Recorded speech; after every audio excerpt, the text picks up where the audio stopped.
Hello, hello, and welcome back to Threads of Chaos, RXP. You know the thing, you know the deal. This is at session 7 now, you guys. You know what's going on, you know the shtick. Unfortunately, we are one player down today, Marie. She won't be joining us, unfortunately, but we have everyone else here, so that's a good thing. So you join us for session 7, titled Devilish Intentions, whatever that means. Ambiguous titles, as always. But let's just dive straight into it. So the party have been traveling for the past 3 days now from the very north of the country, center of this country rather, in Calzaria, have traveled down south past the very treacherous Howling Mountains and have begun their journey on the Gold Throne Road within the Erith Dynasty region. This region is barren, not very inhabitable, as seen with unstable floating rocks, strange blooming flowers everywhere, as well as the odd sighting of shifting shadows and the knowledge of devils being in the lands. It's not the easiest path, but luckily our party have traveled fairly safely. They haven't encountered many dangers outside of a large toad, but they did fall into their home. But apart from that, they've been on a stalwart journey and have been pretty good so far. Alongside two allies that they have made along the journey, Tuco as well as Cognar, they have traveled down and have eventually reached a small settlement, a town, which is located just on a small inland lake. This town is located in the sticks. There is nothing around it. It seems to be a barren wasteland, just a complete flatland. No ditches, no hills or mountainsides or even forests. It is just completely barren and scarred from something long ago. But this town still resides and still holds strong, it seems, with a small infrastructure of a port in its kind of bay. You can kind of get a sense that the people here are living in a good accommodation. But as they began to approach the town, the party had almost uncovered a dead corpse through its odor. Hidden in a ditch, a devilish fiend was laid on the floor, hidden from sight from all directions, buried almost deep within. And they had been almost dissected. Their heart removed from their body surgically, it seemed, as well as restraints holding it in place at some point. But upon coming across this, the guards had approached the party and now are escorting them into the town for a bit more safety. But that's where we last left off, so we'll just pick it up from there. So you are currently traveling alongside this female orc who seemed to be in one of the watchtowers before. They had seen you, waved you over, and had approached and began conversation as you pointed towards the devil in the ground. She is currently leading the way as you are being brought into the town. The town itself is made of stone and wood, very basic materials, but materials that aren't from around here. You've seen in the jungles very tall, luscious trees of almost like a reddish bark on some with a darkened oak. But here they seem to be almost white and birch. Others seem to be spruce in wood and finish. These bits of wood and stone that have been collected seem to have been imported via the port. Because there isn't really anywhere to dig or any supplies in the nearby vicinity outside of miles and miles of journeying. It seems like most of this town was built from the lake outwards. So the port came first and everything else began around it. The port isn't massive by any means, but it harbors a lot of ships, some that kind of wait in the waters and others who are docked on the kind of wooden jetty, the kind of bit that pokes out from the port. Getting in closer, there are no walls on this town. It is only guarded by 5 watchtowers, all made of the same rudimentary materials, stone and wood, rising up at about 40 to 50 foot high, just to get a good overlook of the general surroundings. Now, the time of day is about midday, 2 o'clock roughly. You can see the sun is at its peak and it is starting to descend. You guys know that you have another 2 or so days of journeying ahead of you, but having a stop here won't delay that. So if you wish to stay in the town or move onwards after this small stop, then you can do so. But as of now, you see the orc has kind of brought you in to where most of the buildings are now beginning to close you in, and you aren't left in the open field. She kind of waves you off and just looks towards you. If you need anything else, just let one of the guards know. They will help you if you need anything. As well, will you be staying in the town for long, or what are your intentions? Maybe a bit, not very long. Okay. Well, perhaps I might have someone have a word with you to understand what you saw with the devil. Now, We devils really are... just saw the corpse, but sure. Well, we have to make sure, just in case this was not done by your hands. I don't think so, but it is coincidental nonetheless. But if you can just stay around the town, one of my colleagues will approach, if not myself. But just have a look around and spend some time here. Relax. Go to the harbor. Do whatever you need to do. And then she begins to head off. You see her walk back to the same watchtower, one of the central ones, and she leaves you to your devices. The people here in this town, you can see they're wearing kind of loose cloths, nothing heavy, no heavy furs, but some of them are wearing braces and protective equipment.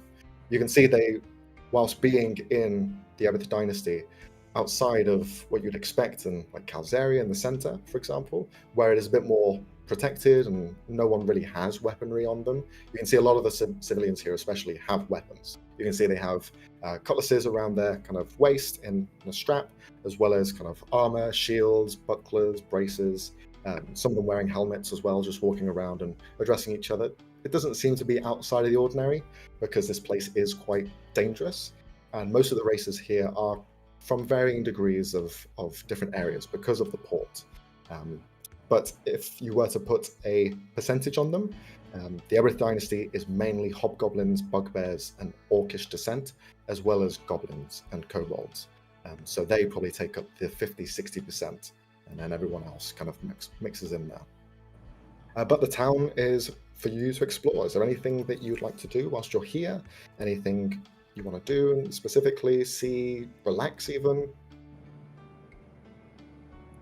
Helen would take the opportunity, like once we find somewhere to kind of hitch the cart, to actually make some leeway on the alchemical stuff she wants to work on. So actually properly like set up a full station in like the back of the cart, and you know, maybe set up a little fire or something to get some heat and properly start cooking. With your knowledge, you can certainly start preparing like a make. You've literally turned into Heisenberg. You have a mobility home, and you are fitting it out with a chemistry set. You do begin this process, and you have to like move some of people's stuff out of the way. You kind of move their bags and place them to the corner as you prepare one section of this cart to be fitted for your alchemical needs. Now, the cart is made out of wood, so you use some foresight to ensure that it doesn't burn down or the canopy itself doesn't catch fire. But I will say this, if anything happens to the cart, there may be a possibility that these alchemical reactions may cause something inside, just as a note. She'd set up like, is the ground like wet where we are? It's like hardened clay. It is like tough. But there is like a clay, like a softer clay beach, to kind of put it in one word, to where the lake descends inwards. You can kind of see there is some softer soil there to use if you wanted to grab something. Yeah, she'd go and just kind of grab some and kind of pack a little bit around the section where she's setting up her chemistry, so if like any embers or anything touch the cart, like there'll be a bit of a barrier. She's putting down like a flame-proof flame retardant clay. Yeah, that's okay. Yeah. So as you do actually go over to the lake, does anyone else go with Brooke, with Helen on this, or do you just kind of leave her to her own devices? If it's on the way to the harbor, I'd go with her. Okay. I was going to do some shopping for maybe, I don't know, variety in our supplies. Sure thing. You and Helen basically head over in that direction. As you do, you kind of split ways for a moment, but before you do actually notice that in the center of this lake, and the lake isn't huge by any means, but it's big enough to hold several boats from impacting each other. So it does have a wide circumference. But you notice in the dead center of this lake, there is a very well-crafted, beautiful-looking large ship. You see one made out of like a darkened wood, like an ebony sort of color to it. It has that kind of sheen in the sunlight as it reflects off. You can see there are many port cutlasses as well, where there are cannons that are hidden away from sight. A very tall boat, and you can see the sails are currently on kind of bound up in the masts, and the colors represent that of the Aryth dynasty. The two of you can roll history checks if you want to. This is not a building, so you do not have advantage. Ah, damn it. That's terrible. Hey! Oh, you didn't need it. So the two of you begin to kind of look at this area. And Helen, you notice on first glance that as you're beginning to pick up the clay, that the water in this lake is almost crystal clear. Now, your experience with lakes and water, there's usually a bottom, but you don't see it. And it goes down, down, down, down, down. And then it just becomes like murky shadows as far as you can see at the very depths. And you can see all sorts of fish moving around. There's coral reefs. There are bits of seaweed poking out from this areas of clay as well. There is a very almost sinking sensation in your stomach as you are looking in and down to see how far it goes. And you're not seeing like any resemblance of bottom. Lakes should not be like this. You should be able to see the bottom. Here doesn't seem to be the case. For Ulrin, you notice the same thing. You see the lake, you kind of get an understanding of what it is. The lake itself is referred to with two names. The Bottomless Lake. It is known for being a lake that has no end. It seems to be a continuous bottom. And for ships and boats to anchor themselves here, they use sea anchors. They use large bags of nets that they hoist down into the water, and they collect a load of water and hold themselves buoyant in that position. But you notice that the stories revolve around that. It also has the second name of being Fortune's Barrel. You somehow kind of collect this information from both your studying in trade, but as well in craft. Parts of craft, there are elements of being a chef, which is somewhat a craft in its own right. So you know that this place, this what's known as Fortune's Barrel, is home to some of the strangest and most delicious fish and seafood around. And you're watching some of the fishermen hoist up large nets with huge carp and strange looking fish that you see people are selling and buying for hefty amounts of coin. The other thing that you notice is in the center, the boat itself, you see the name at the back of it. It's called Poison Ivy. History around Poison Ivy. It was a ship used in many skirmishes long ago. It is known for being a long-distance mortar striker. It has a large set of cannons in the very center of its ship, and they shoot out devastating arcs of hellfire that just spray out into areas far away.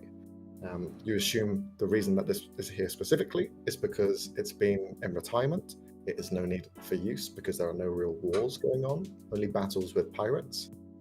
And as well, the mortar would be quite useful, especially in this flatland and long distance, kind of, if anything were to happen, fighting scenario. But that's some of the info that you gather from this. But yeah, so Helen, you collect some clay, and Olrin, you begin to head off towards the docks. So, anyone else? What is everyone else up to? So we know what Olrin and Helen are doing at the moment. How about Cal? Cal is trying to remember from the last time that he stayed here if there was any entertaining stuff in the city. Like, he's trying to remember if there were any people selling some of the more interesting substances. He's also trying to recall if there was like a theater or anything. Just trying to remember what there was fun stuff to do in the city. Mm-hmm. From memory, you remember this place being quite lively. There had a bit of a spunk to it. There was a bit more of a nightlife here. But as you begin to look around, you see a lot of them are very slow in their movements. You see a lot of them have heavy bags under their eyes. Their eyelids are just kind of like darkened with shadow. Some of them have scruff along their kind of chin. The people here don't seem to be in the most perky of moods. And as you are kind of looking around and interacting with some of them just kind of like look at you with this half eyelid expression and just kind of breeze past. But in terms of establishments, you find one which is titled the Traveler's Expanse, and you head over, but you can see it's completely closed down.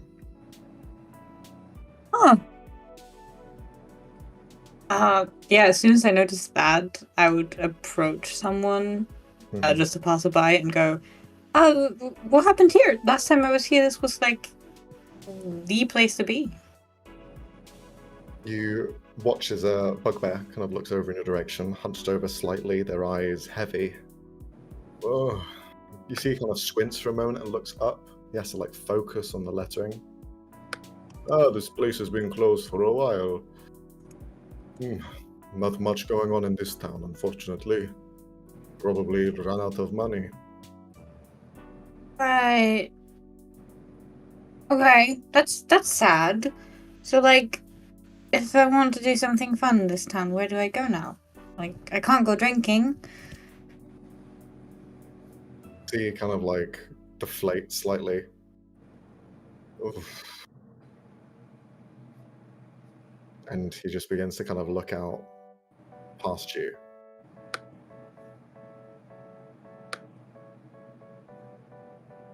Hello? And I wave my hand in front of him like, sorry, are you okay? You seem to be fairly distracted by, like, everything. Distracted? I am just very tired. I apologize. It is... Yeah. The town is slow. We probably need more entertainment like that, but it is very... Honestly, good man, you look like you need a good night's sleep. I had 12 hours last night.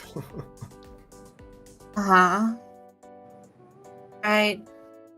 Maybe that's too much. You know, I've heard, like, when you sleep too much, that can also negatively impact, like, your schedule. So maybe you're getting too much sleep. Maybe you should try less sleeping. Zones out. Okay. It usually happens like 10 minutes after people start talking to me, like not immediately. Okay. They kind of walk over, gives a pat on your shoulder. Good dog, and just begins to walk off. What? This is a new low. Okay. Cal's gonna switch up strategies since no one appears to be wanting to tell him where fun is. He's gonna look for it himself. So he's essentially just gonna wander through town and look if there's a single person that looks like they're not dead on their feet and not absolutely tired. Or also, alternatively, he's also gonna keep an eye out for anyone that's like being a bit shady, keeping to the back alleys or something. You can roll either a perception or investigation check. Either one. Yeah, alright. Oh, great. I got kicked out of Forge. Let me see if I can quickly log back in.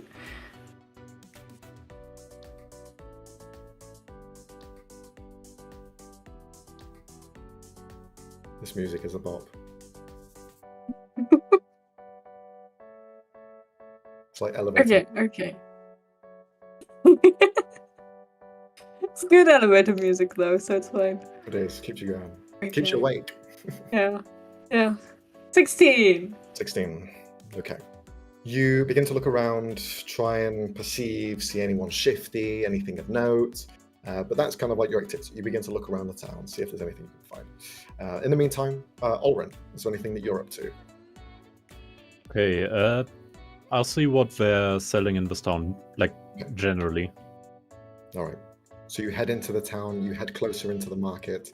Now, you notice that the market there is only really one market here. It's one of these kind of settlements that are several rings of buildings put around in a circular fashion, but they're mostly huts, nothing kind of fixed in place. They seem to be just points of usage for anyone trying to sell their wares, almost like a small little street side market. In a ringside formation, so you head in the center and you begin to hear the hustle and bustle of people walking around and moving.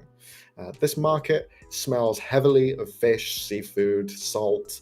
It is just this kind of cacophony of smells that just constantly hit your senses. As well, there seem to be goods that are being traded back and forth. You can see that there are implements, small toys, crafting tools as well, materials. A large set is being sold here, with even some of these handcrafted materials being of underwater sort of minerals and shells and such that have been collected and found in the lake. But you just have this all around you. Is there anything specifically that Ulrin is looking for? Or I leave it to you and you tell us what you end up purchasing or find. Generally, I'm trying to get some more variety in our provisions, maybe purchase some seafood, but mostly I'm just looking to window shop, see where it takes me. Okay. If I see something crafting related, maybe some material that's more durable than just random shells, something that would hold up for a tool rather than decoration, I'd get interested in that. Okay. Sure. Just roll so this will be either a wisdom or a persuasion check as you're kind of bartering, looking around, seeing if you can find something. Okay. Then I'll take wisdom. Okay. 21. As you're skulking through the marketplace to see what you can cover, there is a lot of different items. You find plenty of different strange seafood. Some of it you try and taste. Some of it's very bitter, off-putting. Some of it's very nice. Some of them cook, some of them raw. They both work between themselves. You get a few of these for your own use and for cooking to just spice up the meals. But upon your looking around, there is one thing that sends almost like a shiver down your spine. You pass it to your right, and you have to take a step back, and you look over, and you can see placed on a small pedestal, surrounded by small-looking handcrafted toys made of wicker, as well as plushies and cotton yarn. There seems to be just a platter of all of these different toys. Monstrous, humanoid, beast, and small and cute, some ugly, some a bit more abstract in design. But on this pedestal, there sits a doll, a glossy doll, wearing a wedding outfit, it seems. Frilly, white. The doll itself is kind of chibi-like in the sense that it has cherub red sort of cheeks to it. It has a little bit of hair that seems to be made out of horse hair or something. But that kind of gives you a tingle up your spine, because as you look at it, you see its eyes are kind of glistening slightly, black. But as you kind of stare towards it, they almost match the color of your eyes.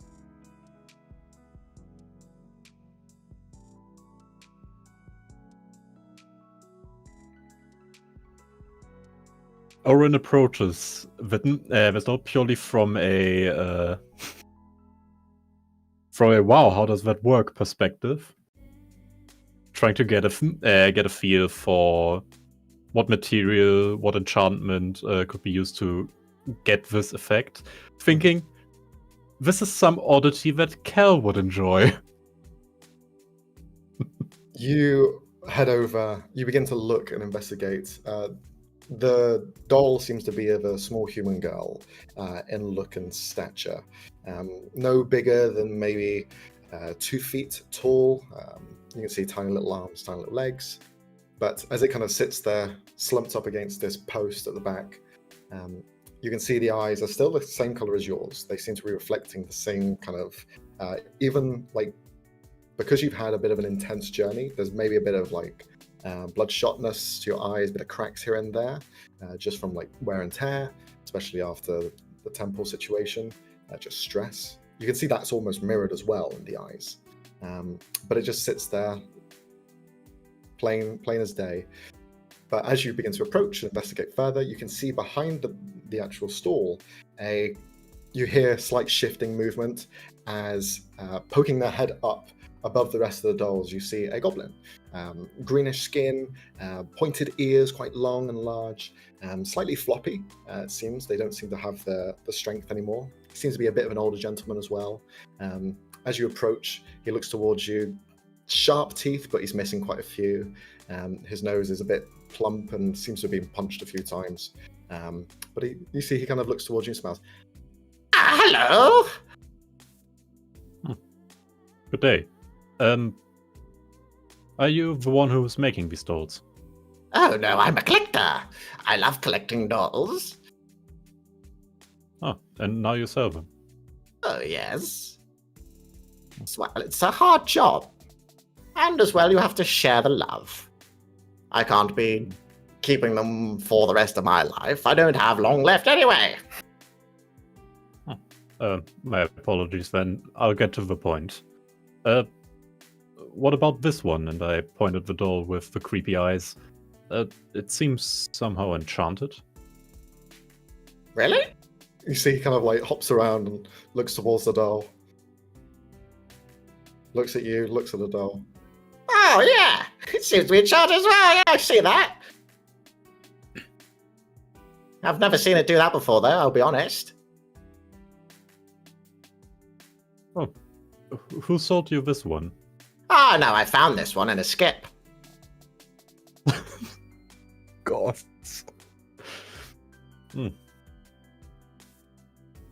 But I've been told it's really valuable, so it's a collector's piece. Seems to be one of many.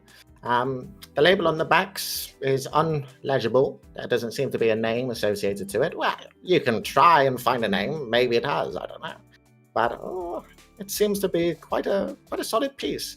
I've received a few people coming and going, saying, "Oh, this looks quite nice. How much would you like for it?" And I say, "Give me an offer." And every time they offer quite a high sum. Started at 10 gold, then at 100, and then I thought, well, I'm just going to keep it for a while and see if I can bump up the costs. But since then, no one's been here, so I've kind of lost out on that department, and I need to pay forward. Supplies are running low. Well, I hate to say it, but purely for some visual shenanigans regarding the eyes, I can't pay you 100 gold pieces. Take anything. I was offered that, but it's been a month since then, so I'm a bit in the sticks, I'll be honest. I'll take it for 15 gold if you want. Hell, I even throw in these. And he kind of like points over towards some small little plushies. One of them seems to be of a displacer beast. You see like the legs are a bit gnarled and seems to be a chew toy for some dog. And then you see another one he points to, which seems to be of a small monkey. Oh, well, if you would like one of these as well, I can throw it in for free.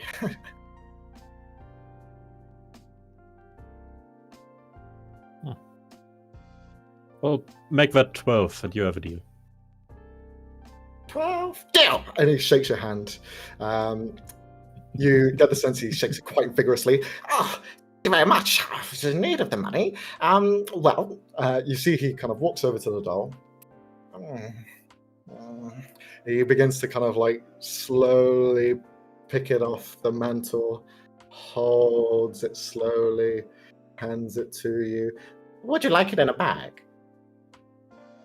Oh, it seems easy enough to carry. Okay. He hands over the doll to you, throws in the two other bits with it. All right, well, good luck. You see he kind of smiles and then goes behind his store once again. And he just kind of like... What is it with this party and buying cursed shit? And finding cursed shit. More creepy Barbies. And in Oren's mind, he goes, More well, creepy Barbies. picked up another oddity for Cal. Oh, but Um, Helen, you mean? This is Helen's area. Or- Obviously, cursed and probably evil is Helen. Yeah, you- that's a fair point, actually. As you take the doll, you can begin to kind of examine it. You can see that just underneath the dress, there is a portal. I can't quite hear you. It's a bit laggy. Oh, sorry. And I don't know why. That's right. Can you hear me now? Is that okay? Yeah, no, it's okay. On the back of the doll, underneath the dress, kind of hidden between the seams, you see that there is a ring attached to a pull cord. Don't do it. Don't. I swear to God. Oh no. Yeah, I absolutely try that out. Okay. You pull it. The string begins to recoil in. No sound. That's somehow worse. Perhaps it's somehow broken. Well, I can't exactly gift a broken toy. I'll keep you with me for a while, I suppose. Can you just roll a perception check for me? This is going to be great. Oh no. 14. As you're kind of like packing the doll away, you turn back around for a moment to see the stall in which you purchased it from. All of the dolls are gone. The guy is nowhere in sight. The stall has completely closed up, and he is nowhere. Oh no! What did you do?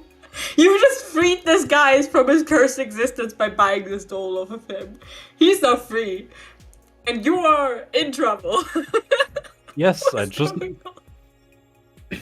I basically bought the privilege of selling my soul, and I got like 1 curse doll and 2 extra. Yay! Oh god.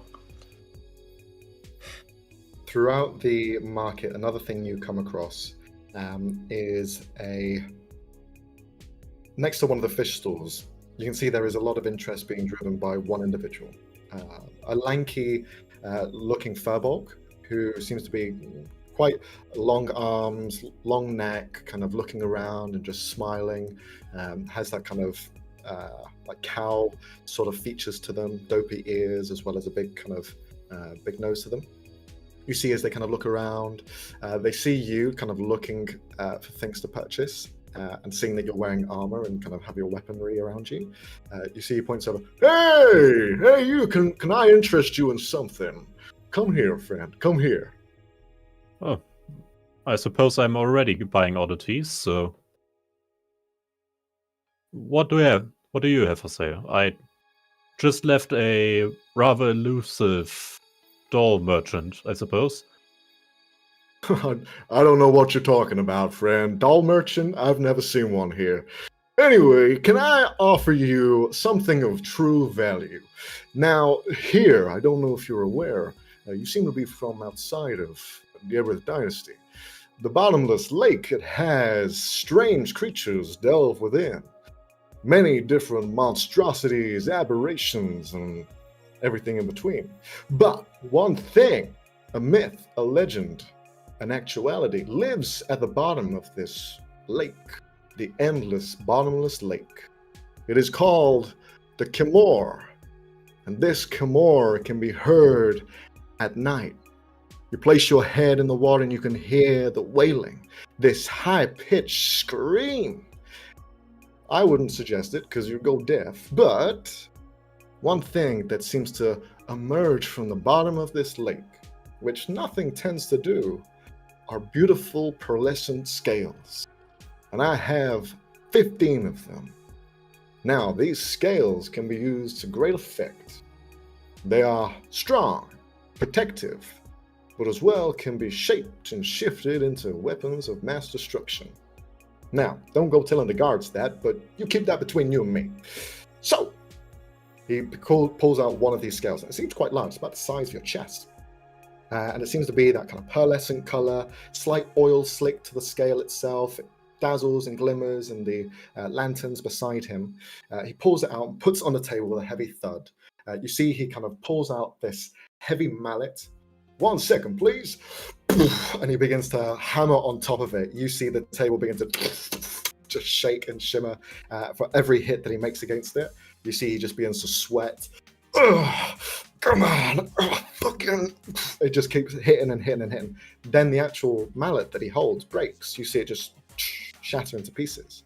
Meanwhile, the scale, to your knowledge, is completely intact. And you see he points at it. Hard as nails, even magical, some people would say. And I've got 15 of these. So if you would like to purchase 1, 2, or all of them, I'm all ears. Do I get the sense that he's trying to screw me over? Roll an insight check.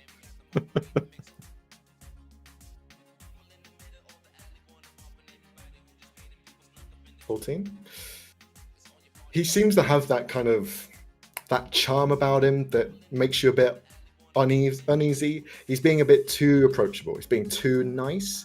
But you are noticing what the elements that he's using. The mallet itself seems to be real, wasn't some sort of prop. The scale itself seems to have a magic hue to it as well. Whether the story's true or anything around it, but what you see here seems to be a fairly solid material. Whether you'll be able to actually work with it, you're not sure yet. But they seem to be truthful, at least. Sending you a real item. Huh. Well, it seems rather hardy. What is your price? Well, I have 15 of these, so how many are you thinking of purchasing first? How many do you need? Let's see. Oops. And Oren just stands there for like a solid 1-2 minutes, going through potential ways to utilize this. As you're like thinking and like just not talking to me, he's like tapping the table. Or hey. So hey buddy, you gonna buy something or not? Can't have you standing here all day. My apologies. I sometimes get lost in thought. I can tell. I could certainly utilize all of them. However, whether I could afford them is another matter entirely. All right. Let's see what I can do. And he begins to like look around and think to himself, I could sell each one for a bit of a profit. Or you seem to be quite a... I like the cut of your jib, son. I like what you're wearing. Is that your own build, or where did that come from? I happen to be a cleric of Moradin. Okay. Didn't have to bring the Moradin side up, but sure, that's good for you. All right. Okay. Look, how about this? Are you a man of your word? Certainly. Okay. How about you do some publicizing for me? How about you share my name, create whatever crafts you're going to do with these materials, and you use me, and I basically become your endorser. You wear my product, and whenever someone asks how it was made, where you got it from, you use me as reference. That much I can certainly do. Now, I'm not going to give it to you for free, but this is a discount. This is the best I can do. Of course. However, I make no secrets of my sources. I wouldn't mind telling everybody where I found this material, should it prove of use. All right. I like it. So, I get a bit of publicizing. You get some good materials. Sounds like an even trade to me. So, for all 15, I'll offer it to you for 10 gold apiece. 150.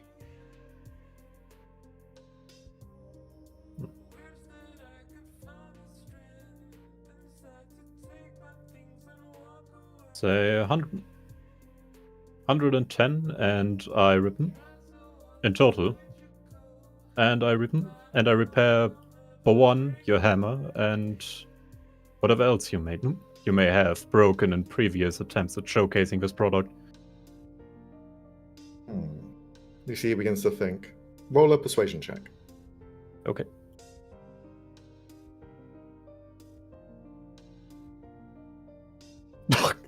How? That's another 14. You see, he begins to kind of scratch his neck. You can see he has quite a long neck, but there's quite a bit of skin there, and he's like pulling on the skin and like pulling it back, and he's just bouncing back and forth. You left me in quite a predicament, son. I could. All right, how about this?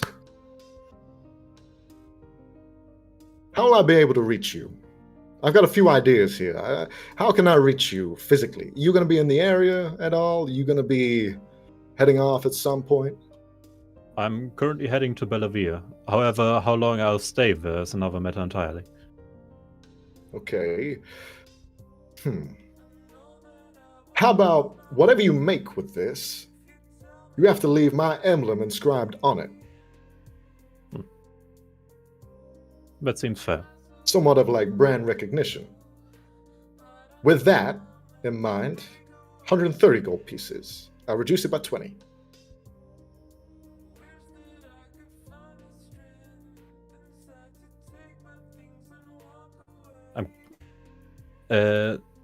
I'm currently checking what my character actually has in terms of money.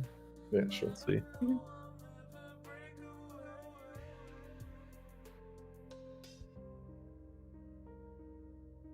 Oh, 130 would leave me with no provisions for the foreseeable future. Perhaps 120. So at least I could enjoy the local culture and fishery. You're quite a persuasive one. Deal! Accept! And he kind of like reaches out a hand to you, shakes your hand vigorously. Congratulations, sir. You've made an excellent deal. Now, since you'll be in Bellavia, what I'll do is I'm going to send probably myself to see you in person there. I have my own ways of contact and a way of reaching you by mental means. So what I'll do is, in the following days, I'll contact you directly. We'll meet up in Bellavia, and I'll show you the insignia that you have to put on everything that you use. Everything I use made of these? Correct. Yes. Well then. In that case, happy to make a deal. Here's Perfect. One caveat, though. If you use this for any sort of terrorism, please do not add my name to it. I prefer that. Thank you very much. But here you go. And he hands over all 15 of these scales. And it's almost like metal sheets. It's not thick. It's just kind of like a thin, slightly curved scale to it. But you take them. They're light, not too heavy. You're able to carry them by yourself. No. And you begin to head off. As soon as you begin to leave, you turn around. The shop's no longer there. No, I'm joking. He's still there. He's still there. You turn around. Christ, what's going on? But all of those are Fae. This is a huge setup. You turn around. Also, if I leave the village, this is I don't know. All of those just turn to stone, like regular stone, heavy rock. You blink, and actually, no one's in this fish market. No, he's still there. Okay, I can't tell if he's... No, okay. He's still there. He gives a slight wave. Hi, see ya, see you in Bellevue. It's getting awkward. Why does he keep doing that? Why does he keep standing there so long? No, I am going. Wait, quick question. Yeah. The description of the male bugbear in the letter that we received, was that at all similar to what you just described? You can roll a history check. I mean, I'm not there. This was more of a, what did the letter say? Oh, history. Oh, I'm not good at that. Oh, 17. Okay. You begin to think back to the letter itself after having come across the bugbear. You can see that. Well, I'm assuming it's the bugbear that you talked to earlier, the sleepy one. No. Wait, didn't Anna? No, this was an out of character question. Didn't Anna just talk to a bugbear who was interesting? So I'm asking. Right. Sorry. That's right. No problemo. Never mind. Okay, we'll move on to Axon. Axon, is there anything that you're up to? No, not like exactly. I would stay next to the cars and, get some brush and like that, remove some dust from the horses. Take care of after them. As you're like brushing the horses, petting them, you do hear Apple just kind of look over to you, little side eye, see him wink. He doesn't actually wink, you can only see half his face. So he's actually blinking, but it looks odd. Well, I don't like look at him and still continue. You see he looks over to you. Hey, why is everyone so sleepy here? I have no idea. I never even noticed it. I'm kind of sleepy too. Oh. Then you need to get some sleep. You deserved it. Oh, you're so nice. Okay. He just begins to lay down. And he begins to sleep. And pineapple? Pineapple just still stands there, gives a side eye. I don't know how you can deal with this idiot.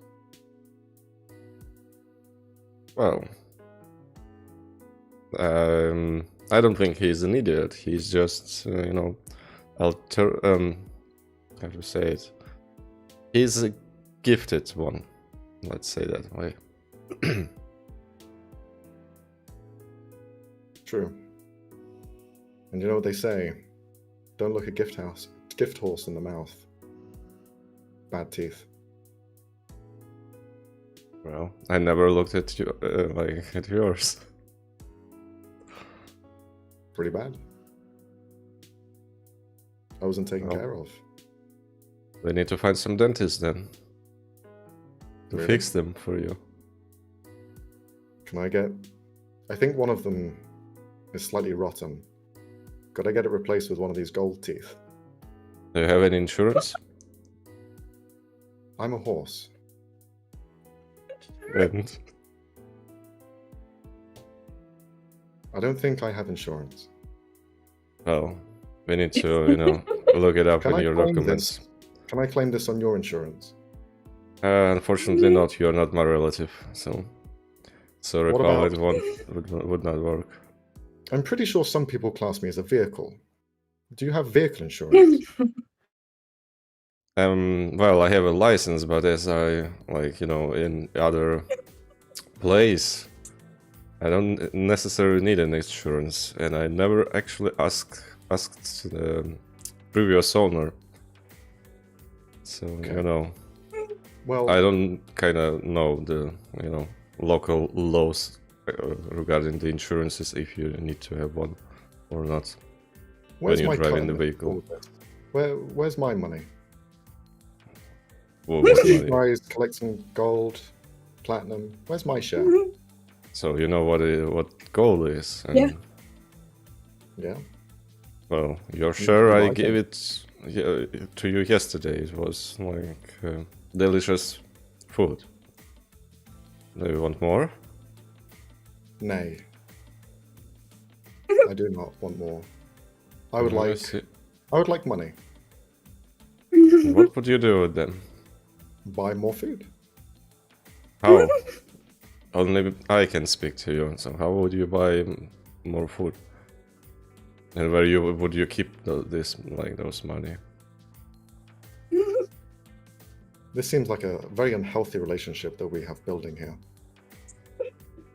Well, I don't know. Like, I'm trying to be friendly and feed you and take care of you, and you still want more. So probably it is quite unhealthy relationship. Will I ever be freed from you? Perhaps. Or, You could you just know, let me go now. Unfortunately, no.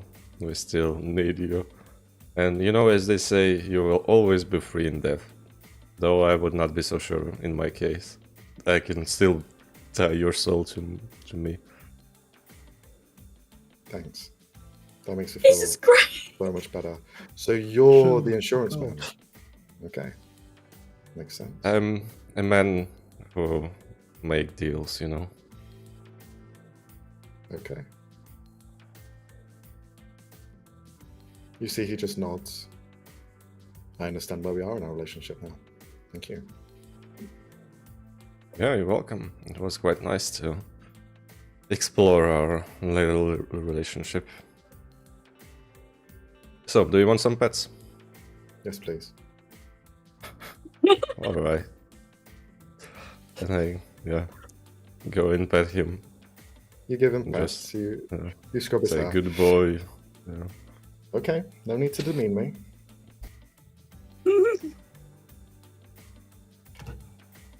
You continue to give scratches, but you also, in this motion, begin to look around, and you can see that the general public here are very kind of tired. They're walking around slumped, and there is definitely an unnatural sensibility to the whole place. We're going to jump back to Cal quickly. Cal, you're still looking around to see if anything's fishy or out of the ordinary here. From your last visit, everything seems slightly out of order, but going around on closer inspection, you can see that the building itself that you had looked at, the one that's abandoned, this previously kind of entertainment area where dancing and music was being had, you can see that the doors themselves are slightly open. There's a gap down the middle. It's not completely closed or barred off, although it looks like it. It looks abandoned.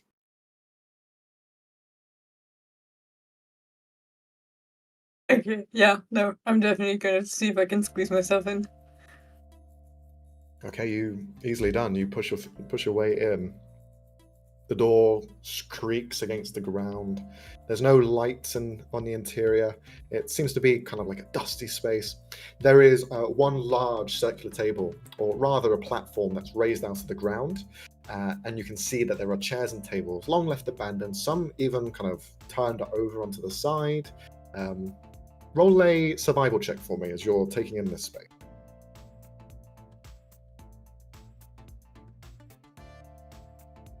Okay. Ooh, 22. You can see the bar on the right-hand side. There is an upstairs area that overlooks, it seems to be just general seating area, probably VIP space, where some of the more lavish and maybe some of the captains of the port come up and watch the entertainment down below. But it seems to be that one singular space in the middle that's risen up and seems to be the entertainment spot where music, dancing, everything in between is taking place. The chairs and tables seem to be turned over, long left abandoned, but on further investigation, it seems like there are lacerations, cuts, broken table legs. The chairs themselves have broken felt in the seating. This area seems to have some sort of skirmish. There was a fight that took place here, as well as the bar. You can see all of the glass bottles on the back have been shattered, only the bottom parts remaining. as well as some of the bar unit, the areas and where the kegs are placed. You can see there is stains for where the barrels have been opened or broken, and it just kind of left a stain in the wood and the floor. So this place has had some issues, some trouble. As well, on a 22, because you rolled so high, you see something. Although there's no light in this space, and I believe you don't have dark vision, right? Well, you do. No, I do have dark vision. You do. I do. So you see this a bit easier then.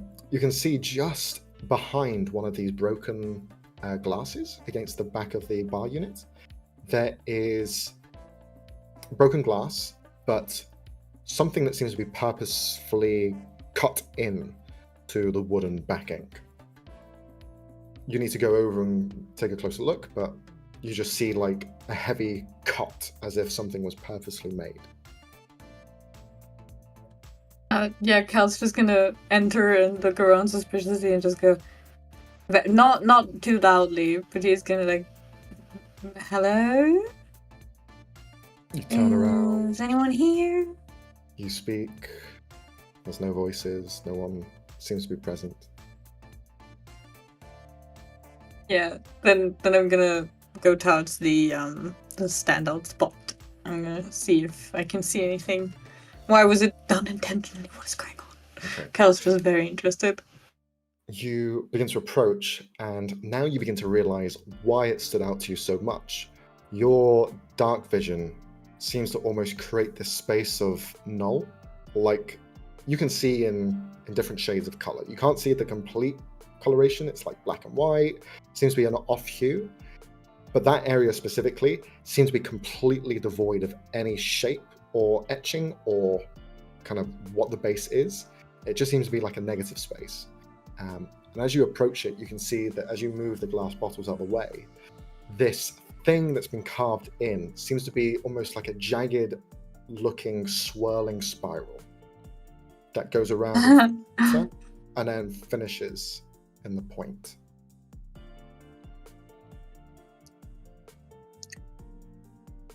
Cal is gonna pick up one of the broken bottles, and he's gonna gently roll it towards the thing and see if it goes through it. You will place it against it. It touches it. Doesn't go through. What the fuck is that?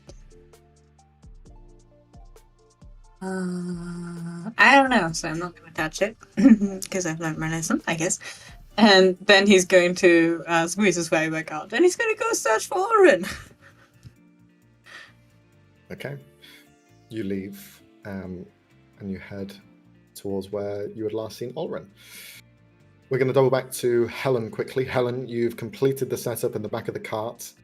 You've placed the clay as insulation and padding to kind of stop any sort of alchemical spills.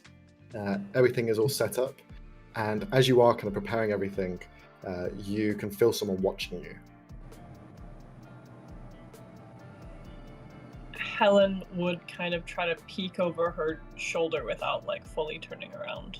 You peek over, just roll a stealth check. Stealth or sleight of hand to see if you can do it nonchalantly. Those are equally as good, so let's see. 15, okay. You turn around over your shoulder slightly, using like one of the beakers as like a reflection almost to see past. And you can see, looking, well, they are below the cart, but kind of poking their head up slightly. You just see two large eyes as Tuco is kind of there watching.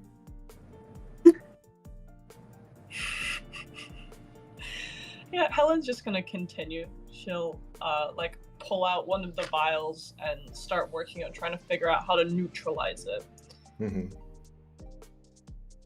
You, as you are continuing to do this process, roll a alchemy check, whatever it is. I actually don't do know. chemistry. Do chemistry. You know. Do chemistry. This Is would there be- a set check for that? This would just be like an intelligence check plus your proficiency. Okay, so I'll roll an Arcana just because it's an int skill I'm proficient Right. with. Sure, go for it. Bah. 16, okay. You begin to go through the process. Now, if you could just roll 3 D100s for me. Okay. Now, you're looking for the lowest number possible. Oh, that added them together. No worries, we can read them individually. So 17s, 79, and 34. Okay. You begin this process, and you begin to grab different beakers. You use your alchemy set, grabbing the vial. Also, during this process, I would like you to roll a dexterity check, just to see if you can avoid getting any of this on you. Just a flat one. Let's see. Ability check. This is just a flat ability check. Hey, I'll take that. Oh, thank God. Okay. With the vials, with everything else, you begin to concoct and create some sort of distilled liquid, like a coating that you can put on top of the actual pores itself. Now, the process goes without a hitch. There is one part in it that seems to go awry, but you can kind of get back onto it and you stop it from causing any more damage to your potion, the balm that you're trying to create. Now, you don't create a perfect removal. This isn't going to stop anything from being affected, but what you create is a cleansing powder of sorts, mixed in with like a degreasener to remove any of the sweat, and you also create a powder in the other hand to fill up those pores from eking out any further. You create 6 vials of this, and with this, it lasts for a day. So once it's applied, it stays on there for a day, and thus they cannot excrete. It still allows the skin to breathe, but it does not excrete the harmful poison that Tuco's kind seem to create. So you have six of those vials. Each one lasts a day. One thing that you cannot avoid, unfortunately, is if it gets removed. So if someone tries to cut it off or is dipped in water, then it will, the chemicals that you've used will just dissipate and fade away. But it is still a temporary solution nonetheless. And it does give you ideas for a further remedy down the line. During this entire process, you are hearing just this kind of croaking sound from Tuco. It's unavoidable. He can't not do it. You just hear the rip, rip, rip, as he's just kind of there, trying to be as silent as possible, watching. Of the 4 vials that I have, how much was used in developing the... We'll say 2 of them were used. Okay. Because you had to use it for like experimentation more so than anything else. Yeah. You try a little drop, see if the powder can remove it completely, and so on and so forth. So you have 2 of those vials left, and you have 6 of the anti-pore glands, basically, whatever you want to call it. The no more sweat gland, no more sweat potion, whatever you want to call it. Okay, then as we go from that, we will move over to Ulrin and Cal. So the 2 of you meet up just between the market and where you are kind of walking on the main road, Cal. You kind of see Ulrin holding all of these large scales in one hand, carrying them down. Oh, Cal. Lauren! Yes, this is convenient. There's weird good shit timing, going on. actually. I found an oddity you might enjoy. Oh yeah, me too. But it's more of a worrying thing, not an enjoying thing. Like, you go first. Good news sound good first. What type of worrying? Should we assemble the group? How to be determined? Would you be worried about an entire city being affected by some sort of tiredness-inducing, can't be getting rid of by sleeping magic bullshit? That's possibly involved with a group. Black thing in a pub. Right, okay, then we should assemble the group because that's what's happening. But let's see where the others are. I believe Axon was talking to the horses last time I saw them. Yeah, he usually is there, so good place to check. Okay, so you head back to the carts. You find all of the party members there. No one really left. Didn't go too far either. It was only you guys that truly ventured out into the town. But you head back to the carts. You're all there, present now. The sun is approaching about late noon, so it's probably 4 or 5 o'clock in the afternoon now. It is starting to set beyond the horizon. So Guys, everyone's apparently, cursed. found The fuck? Yeah, no, so do you see all those people being super tired? That's not typical for this town. Like the last time I was here, this was way more exciting, and like there was way more partying going on, and now everything's boring. So I'm getting off track. Everyone seems really tired, and this one guy said he slept 12 hours, but he's still very tired. And then I went into the pub, even though it's closed off. But like, if it's like, if I wasn't allowed, I did find something. So you there's were this. broke into a building.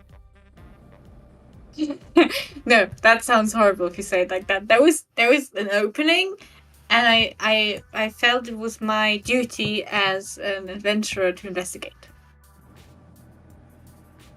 Leaving your methods aside, what did you find? A thing.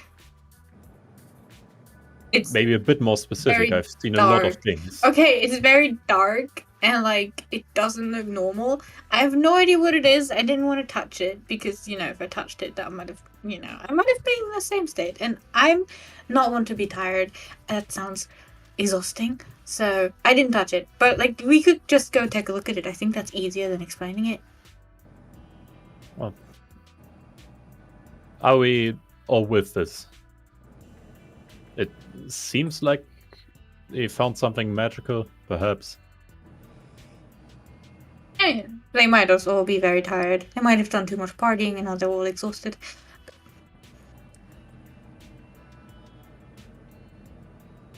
Oh, we could leave. That's also always an option.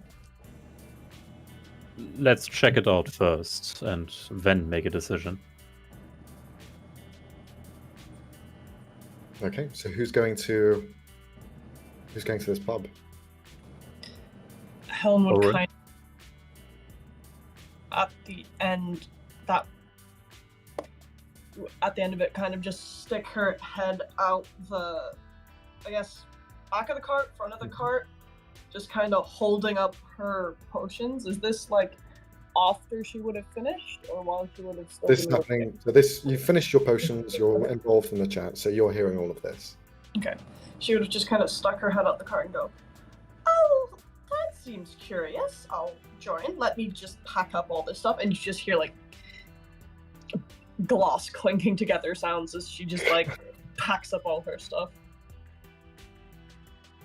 Okay. Well, at least someone should watch the cart, so Maisili? Yeah, I can do that. I don't really like Thank you. pubs anyway. Oh. That's a mood. Excellent. Are you coming? Or do you want to stay with one of them's asleep, so they can't be good conversational partners right now. One of them's asleep. Yeah, but the other is quite well and quite an interesting partner for conversation. Hey, honestly, could you just leave? Yeah, now he wants me to leave, so apparently I am not so The horse is interesting. concerned about these people. The horse is concerned about these people, and so he wants us to go investigate. No. Obviously. And No, I This don't care about Tuco. these people. it seems magical in nature. We may need your expertise. Okay.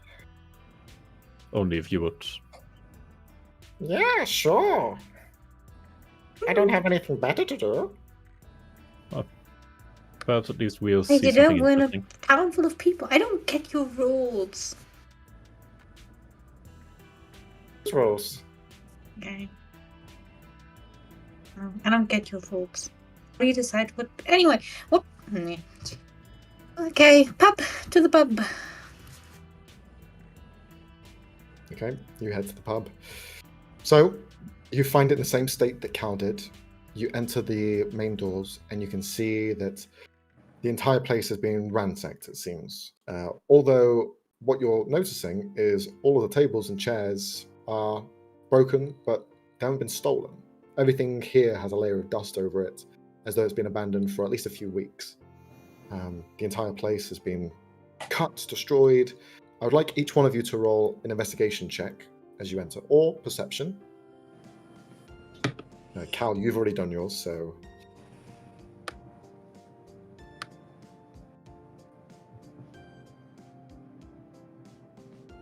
Okay.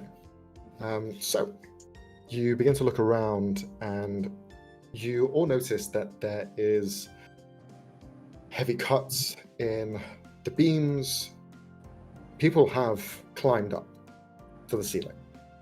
The cross beams that hold in the ceiling, they have been climbed upon, and you can see there are scratches, cuts up there. You also see bits of broken glass up there as well, when there are no windows that high. Bottles have been smashed up there. It's quite a mess in this area, and you're having to avoid some of the areas and move them around to get around properly. But as you all investigate this space, you notice two things. Cal pointing out the spiral. Some of you notice it as you enter.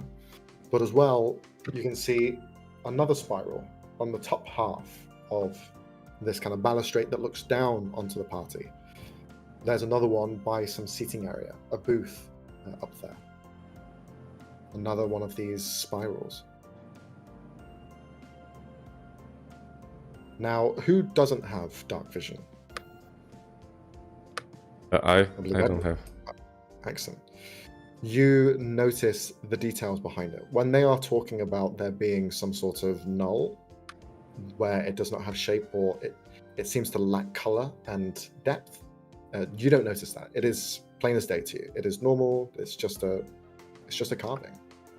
You put your hand in it, and you can see that there is a groove, as if someone has used like maybe a dagger or a chisel, and it's not a perfect circle. It's jagged, so it's like someone's put it in, hit it, put it in another place, hit it again, and it's just got these indentations going around in a circular pattern, in a spiral pattern.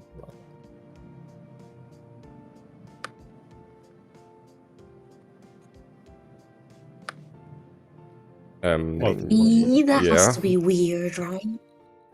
No, it's quite normal. What? I saw it like already before.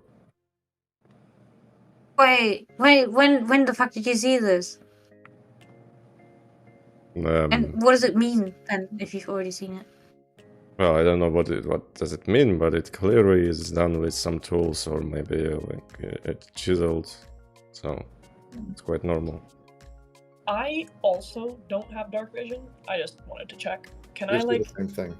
Okay, can I try and like go up to it and try and see if it's magical? Because like it's weird kind of how it is, but is it magical or has it just been done in a strange way?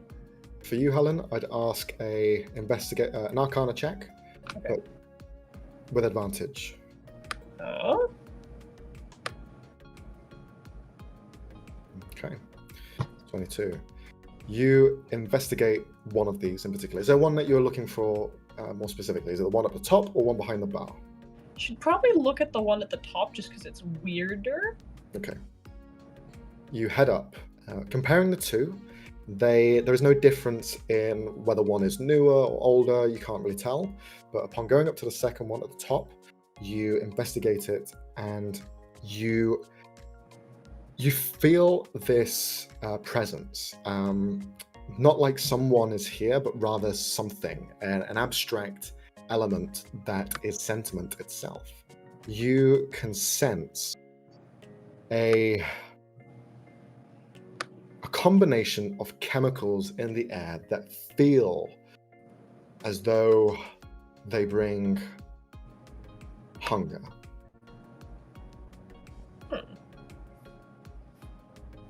There is a mix of adrenaline that kind of, you can almost sense it in the air. It's long gone, but there is like hints of it still remaining, and a slight whiff of that scent that was previously there does kind of like give that kind of like spark in your mind, but it's also followed by a hunger, a desire, a need to feast.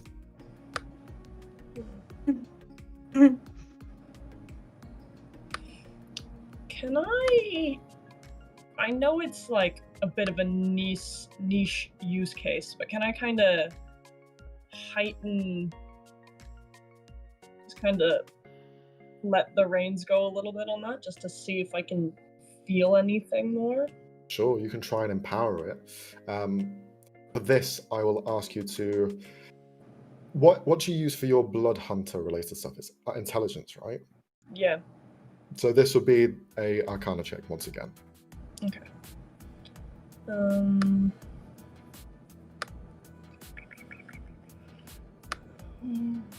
Let's see. 11.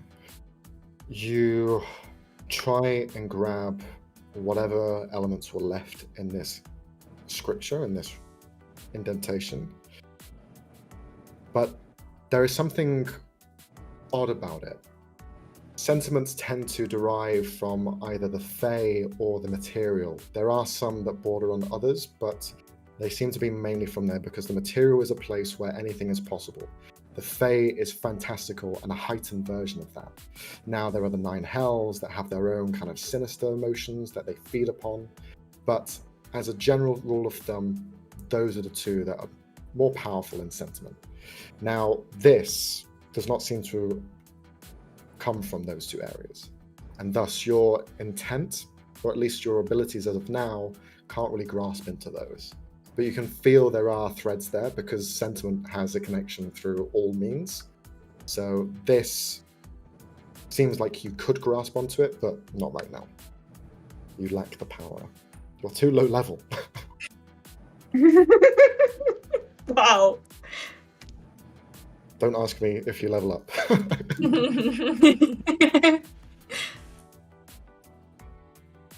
Cool. Huh. As well, whilst you're doing this, because this is interesting, the rest of you watch. Who is with Helen? Who's watching this happen? Me. Okay, Cal. Cal, as you're kind of paying attention, watching this take place,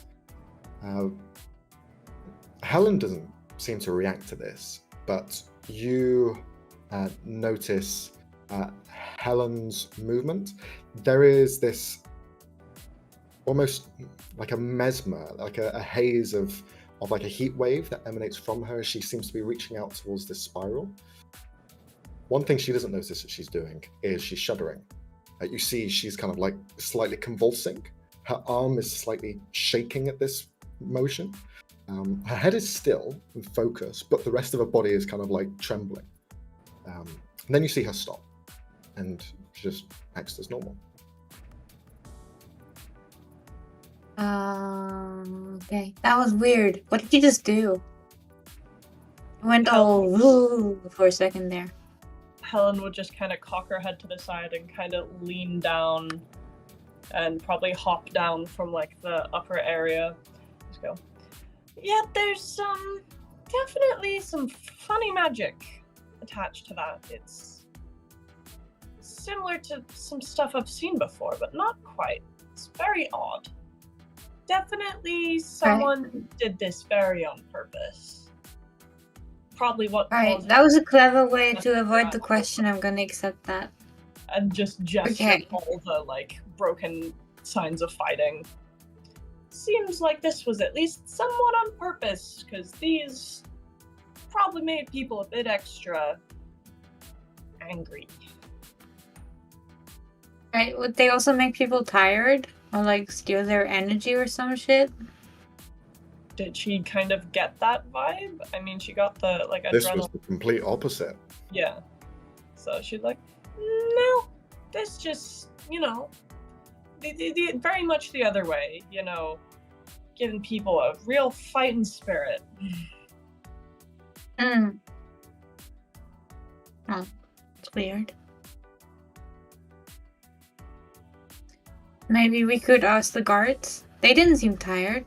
Maybe they know what the fuck's going on. Maybe they're doing this intentionally for some weird reason.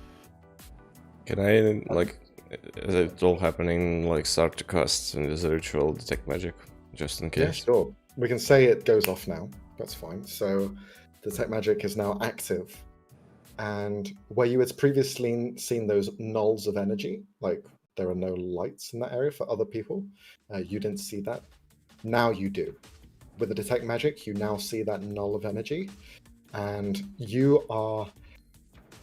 Can you roll a Arcana check?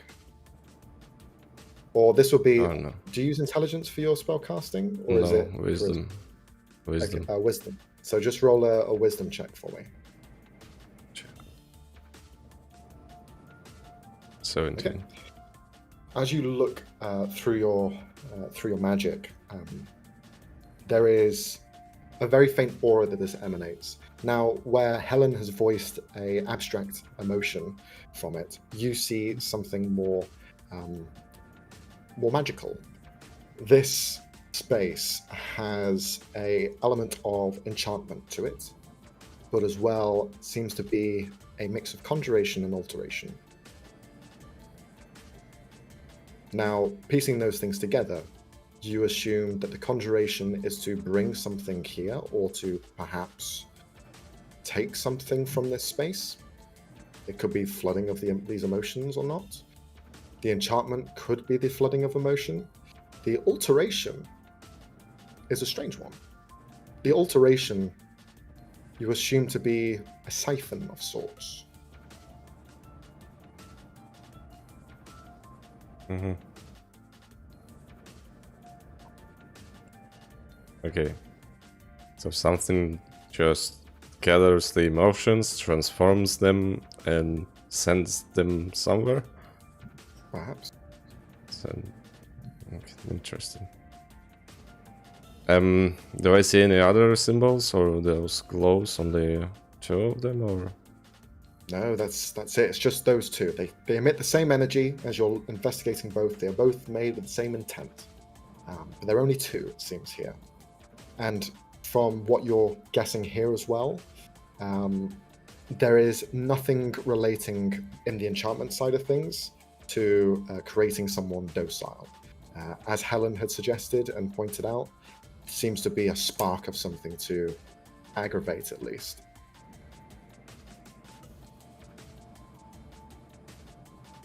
Okay. Yeah, I have no idea what is going on here, but yeah, something fishy, that's for sure. Cause when hover. At this point, you hear, "Oh, someone in here." Yes, yeah, you can come in. Does anyone hide? Yes. Nope. Cal jumps underneath the table. Roll a stealth check.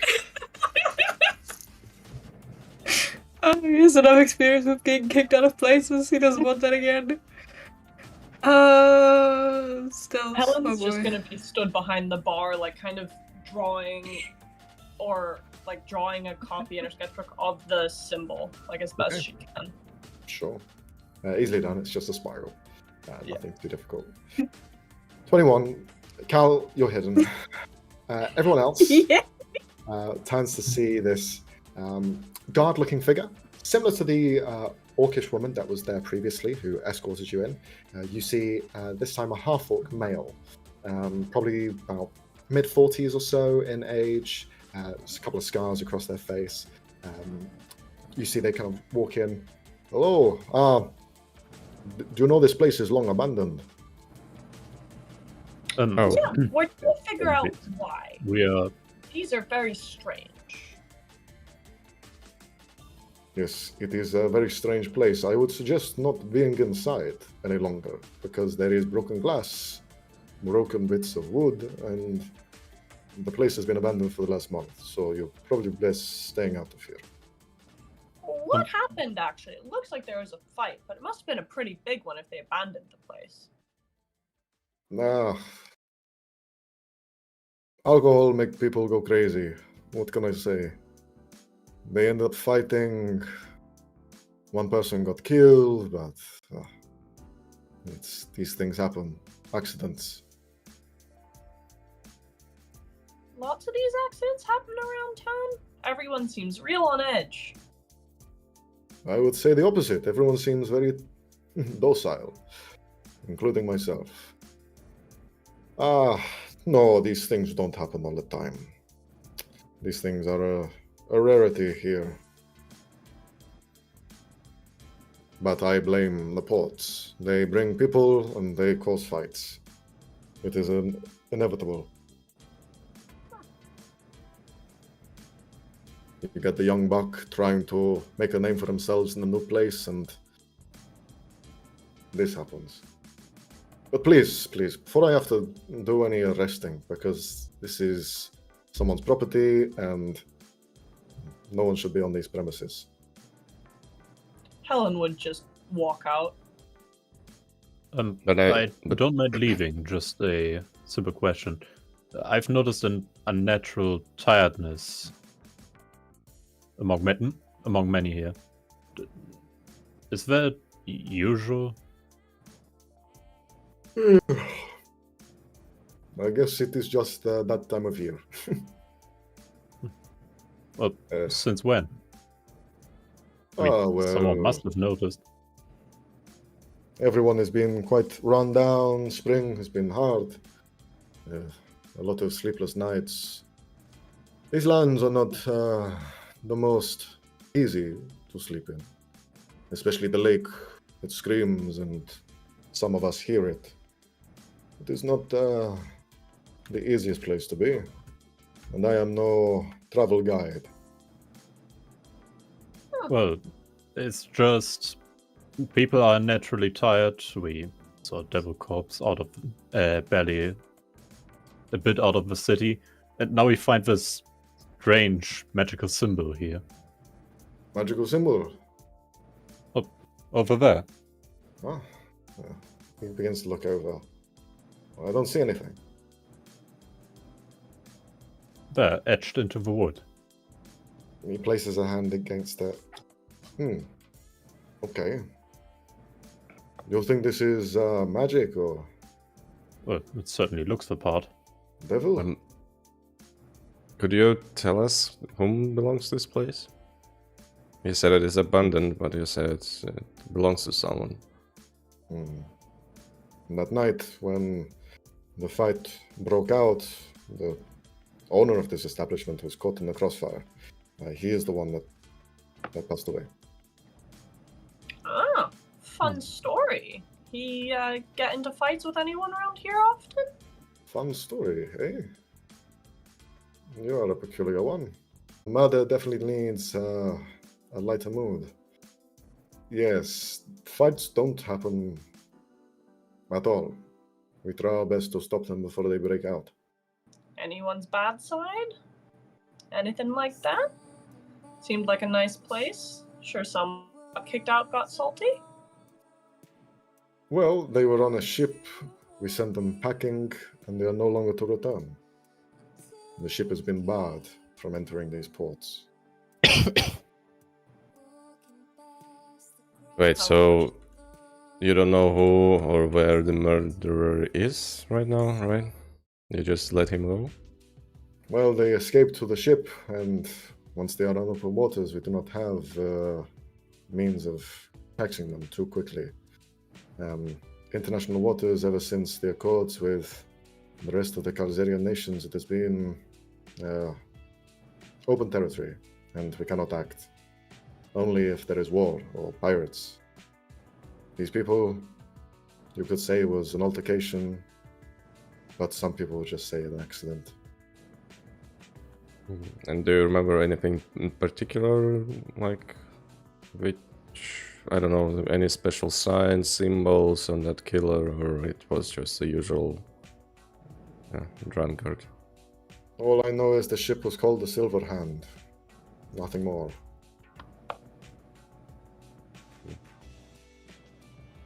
A commerce ship. moving back and forth with funds and trading. I remember the individual was very pompous, loud, sat up there. And he gestures over to the booth where the symbol is etched into the wall. Well, since you mentioned it, there is another one of these symbols etched right there. Curious. The individual, I cannot remember. I was not there on the day, so I was only told of these things. From what I understand, elven descent. I'm pretty sure it's just a coincidence. Well, as they like to say in this town, accidents tend to happen. Yeah. And do you mind if we explore this place a little bit longer, or I guess the owner of this establishment is sadly passed away. I don't think he would mind us, looking. It's more the precedent of letting you walk around someone else's property, be it they are here or not. But wait, how it belongs to him if he passed away? Well, he has no family. He cannot give it away, so it is owned by the state, but the state have not deemed it necessary to sell because people do not want to buy here. So it is still technically. And you're generally unconcerned by magical symbols clearly doing something. I mean, those are certainly not lists of warning. Well, I will be honest, I've not done any investigating in this place myself. I am no practitioner of magic. I cannot see these things. But he looks over at all of you with glowing elements and magical eyes as you're casting spells. Clearly you do. It would have been nice to have you on the day, but unfortunately we are left with our own devices. The only person here in the city that knows of any magic is our healer and a priestess, Hithkana. But she has not been called in for this. This was an altercation.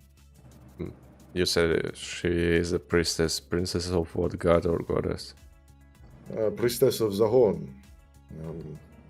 A god that is not spoken of here in these lands. One of Tontheir, a god of tradition and of the wilds. Would Helen know about this dude? Sure, you can roll a religion check, whoever wants to. Okay. On the topic of religion checks, can I roll one to see whether I can attribute this symbol to, I don't know, maybe a sect, a cult? Sure, you can roll a religion check, sure.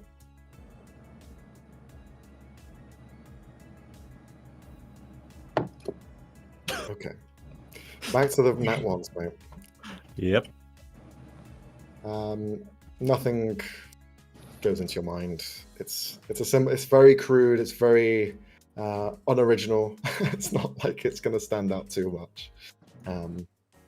But for Helen, as you're thinking of who Zahorn is, they are a god that do not pertain to the original pantheon. They are not ones descended of Moradin or Sahanin.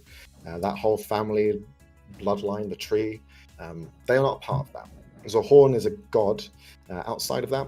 They became a god through their own intentions and own means.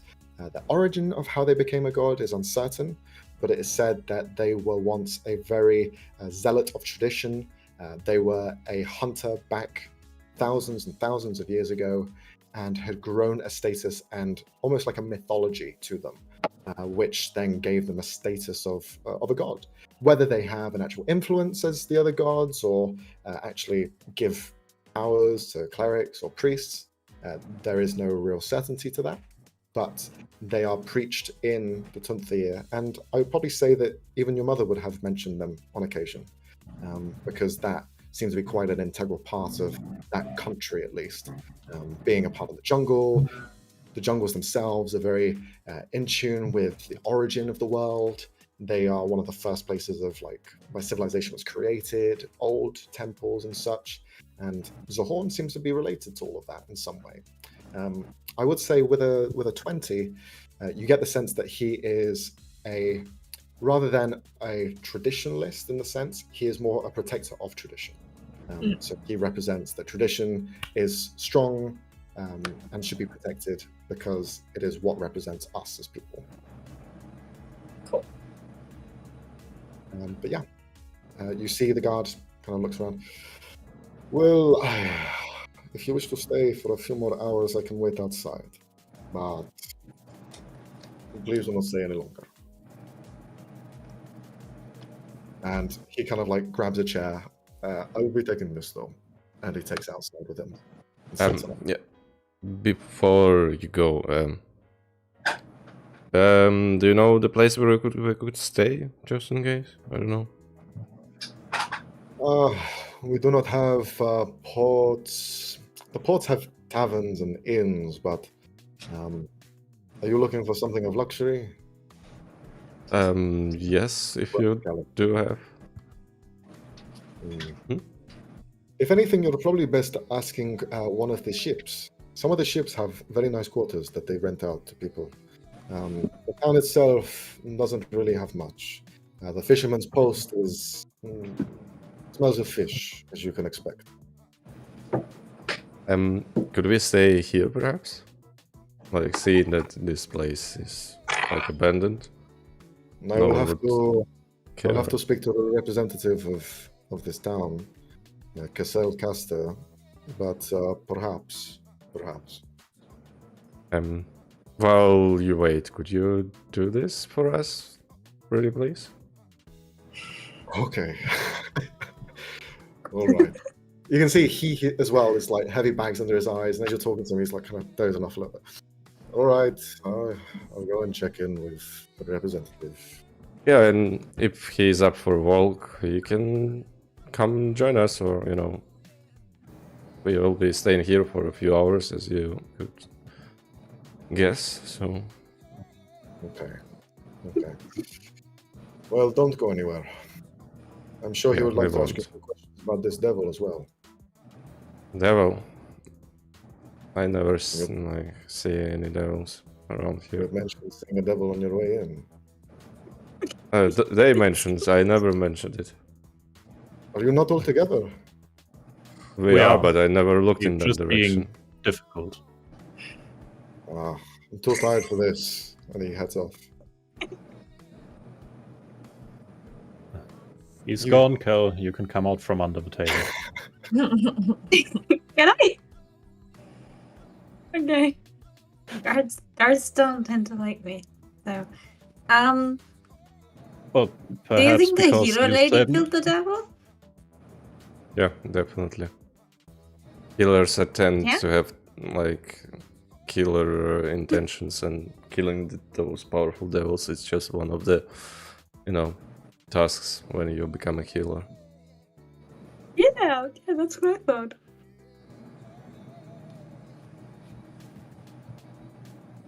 Okay, so what do you do while you're waiting? Because he's going to be an hour or so. Is there any like cellars? I don't know. Second, I don't know, the stairs somewhere upward, leading upwards or downwards. I'd like you to roll another investigation check, as you're now searching for something hidden. Right. If anyone wants to give him advantage, aid in this, they can. Ellen will help. Okay. So advantage. Wait, so the two people that don't have dark vision are looking for this? I pretty much read through whatever scriptures I have, like notes from pretty much temple school, whether I can find some mention of a symbol, unlikely as it is. Okay. And by the way, I will just use light to lighten, because I don't know. I got it. Yeah. Smart. I would not be searching in the dark. I'm not so kind of dumb. Leonie, you want to say something? Yeah, I was just saying that since the guard doesn't know Cal's there, Cal is free to leave, so he's gonna do that. He's gonna tell the others that I want to talk to the healer lady, so don't do anything exciting while I'm gone. I'll be back. Okay. You can actually bring the lady here as well, so. I can try. But it's getting late, so she might want to go to bed. But I'll try. Just tell that someone is hurt, and I'm she'll not gonna probably come. lie to her. She's a priestess. Why would I lie to a priest? Come on, we can arrange that, so we can hurt someone and you won't have to lie. No! What is wrong? You have so many issues. No, I'm not gonna do that. We're not gonna do that. Right? I don't have any issues, come on, you didn't want to lie, not me, so, If she is a dutiful thingy priestess, I would assume strange magic symbols would be priority enough. Plus, who knows? She might not see. know it's here and just, be a bit curious. Even if she doesn't care about magic symbols. True. Okay. Cal, you begin to head off. If you could just roll a survival check for me as you begin to track down where this woman is. I am gonna ask around if anyone can point me to the right direction. And I have a 20. Okay, so this is like your general awareness, talking to people, getting the bead. There is talk of the priest being at the docks itself. It seems that someone has been injured by a large fish, and she has gone down to help them. So you begin to follow that lead, and that leads you to the dockyard. You see there is a jetty pointing out, made of wood, and there are no ships around this part, but there is a gathering of people, and you can see laying on the ground with a large, what looks like goldfish, huge size, bigger than someone's arm because it is around their arm completely. You can see the sucker is like sucked on, completely wrapped around up to their armpit, and this large orc is just kind of looking at it going, what the fuck do I do? Get it off me! He's just kind of like shouting. He just wants to get this thing off. It keeps looking at me! Fucking get it off! As he's just kind of like, almost like punching it, but his punches have no effect against it. It's just kind of bouncing off its scales. You see approaching him in his very dire situation is a hobgoblin. You see a female hobgoblin, long black hair going down, the tips of which are white. You can see that she's wearing long robes, but they are colored and painted in almost like a brownish green hue, very naturalistic in colors, very plain and almost camouflagey in sense. You could see if she were to be in the barren lands, she'd probably blend in quite well.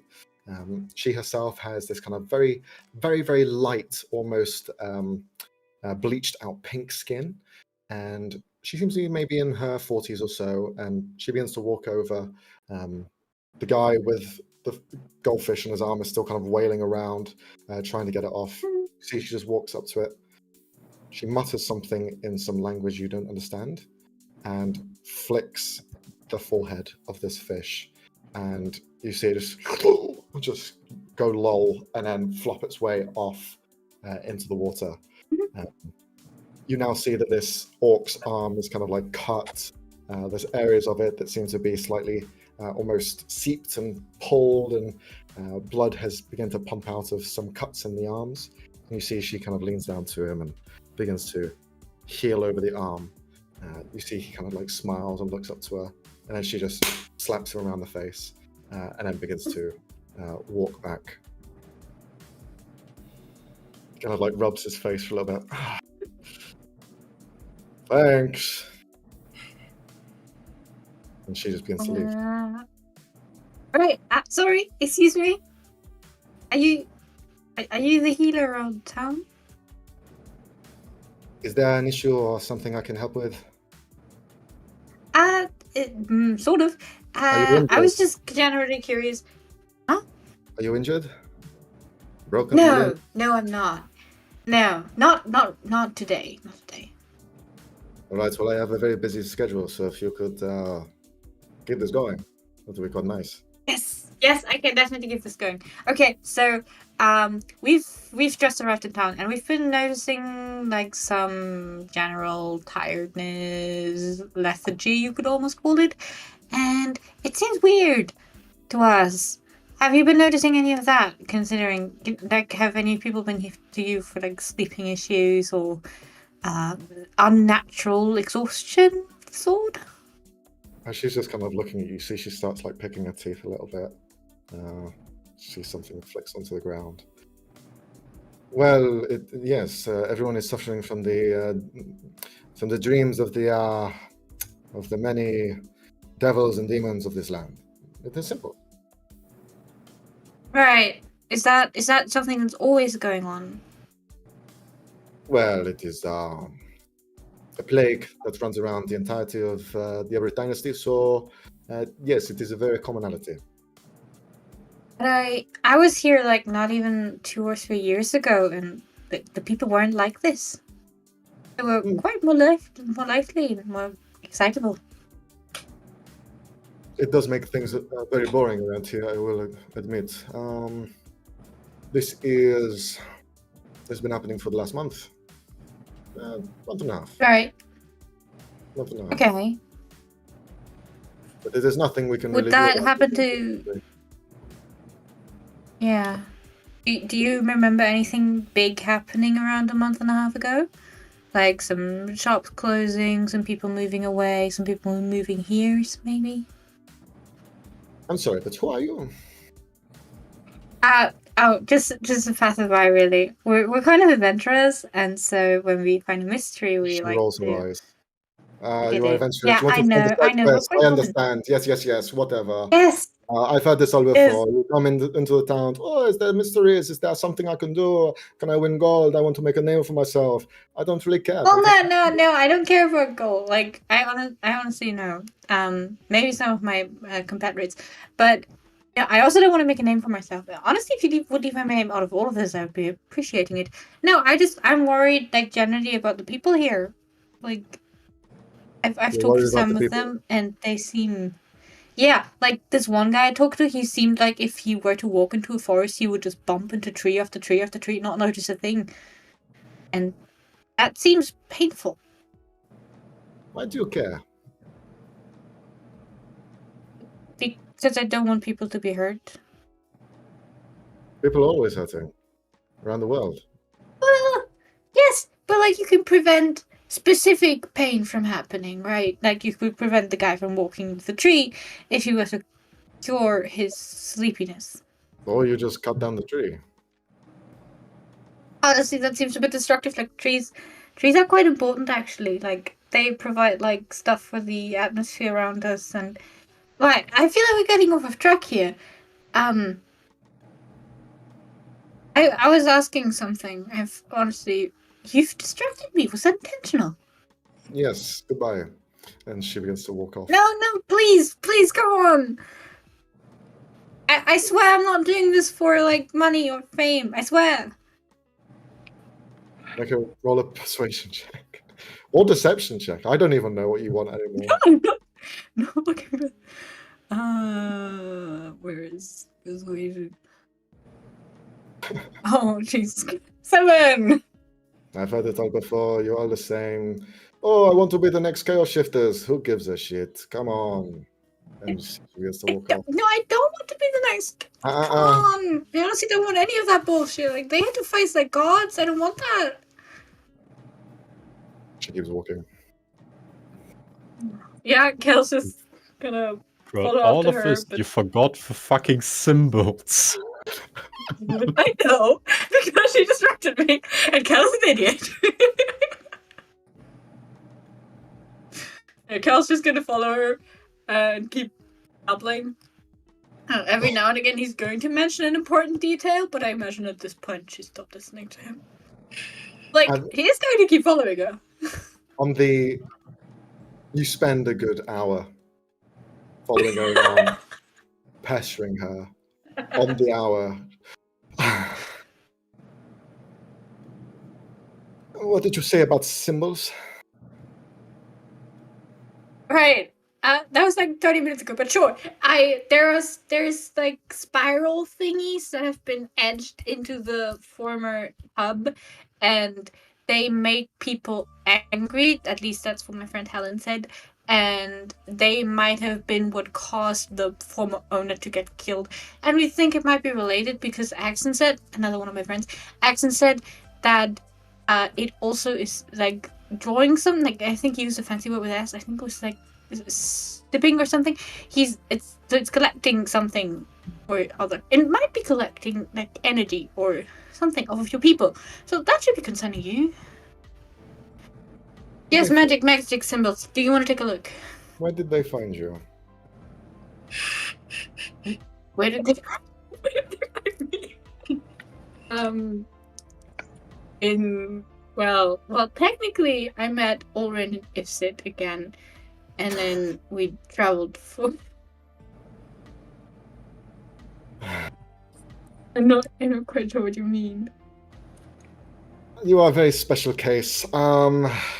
Spirals, symbols, anger. I've heard it before. This is not the first time this has been mentioned. You have? Yes, not here specifically, but many ships, many sailors come by with stories and things that they've come across, and this have seen elsewhere. I would put this down to pranksters. It sounds like enchantment work.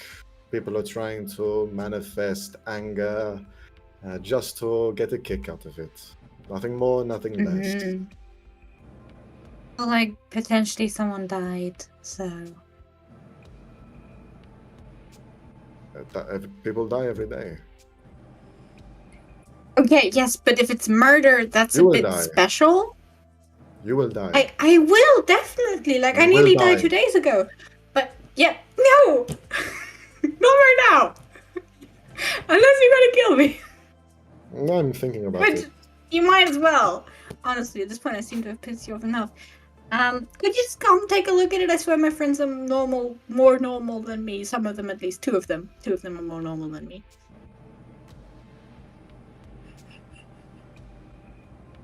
Alright.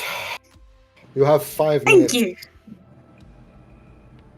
5 minutes. But we're like more than 5 minutes away from when we walk through the doors. So... Okay, deal. I'm not shaking your hand. Come on. Oh, okay. That's fine.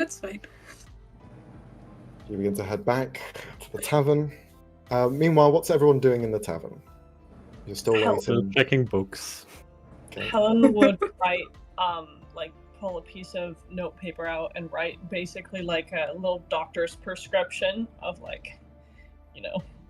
do not drink while taking medicine once a day, this many hours, do not take more, write out a full little prescription note, and kind of tape it around 4 of the tubes. Okay. During this time, you can see Tuco is kind of looking at the spiral and just kind of watching it. Every so often, you see one of his eyes just look over in your direction, then look back, look over to you, and then look back again towards the spiral.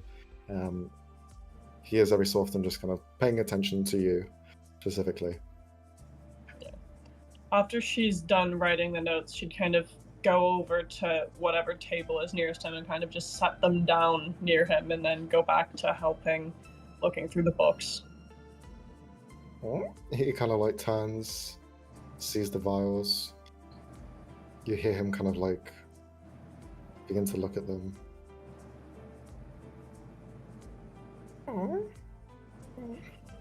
He kind of spends some time there. At one point, Helen, you feel a pull on your clothes as a small person kind of looks up to you. You see Tuco. I'm sorry for my outburst earlier. Oh, it's all right. Everyone lets their, feelings and emotions get the best of them, myself included. I should have just said something. Did it with good intention. I'm sorry. And he just kind of looks around awkwardly at everyone and then just hugs you. Okay. Helen would kind of hug him back. You notice that he has put the powder on. Oh. He's kind of used it. You kind of hesitate for a moment to touch his skin, but you see it, and then you kind of like embrace as well. And he just, you feel slight kind of like a cat, I guess, like a slow grovel sound coming from the frogman. As he just kind of like holds on for a moment. Oh, this is what it feels like. Oh. Oh Bro's never had a hug before from him. no! Should kind of like pat him on the back. Is this it? Oh. I don't know when it gets awkward. And he just kind of like steps away. Yeah. Okay. And then just kind of like give him a bit of a smile and go back to doing what she was doing. He then begins to kind of like look around very sheepishly, waddles over towards Exon. Axon? Axon? Hello?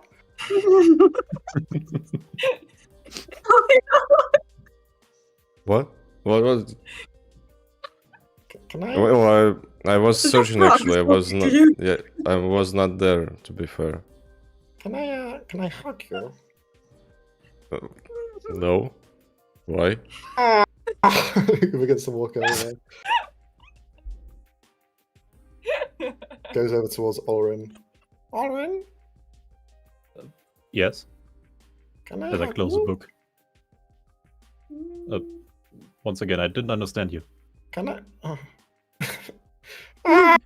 He begins to walk away. I'm sorry, I didn't quite hear you. Oh. He begins to walk. No one else in the area. Just Oh. he just begins to like touch himself. Touch himself. At least like Yeah. go some and Oh get my some God. privacy. He heads upstairs. Did I Okay, find like the stairs leading upwards or downwards, or any hidden rooms if I was searching? I had Yes, like you I rolled rolled a for 21. it. Yeah. Yes. Rolling a 21, you notice a storage space underneath the main cashier area.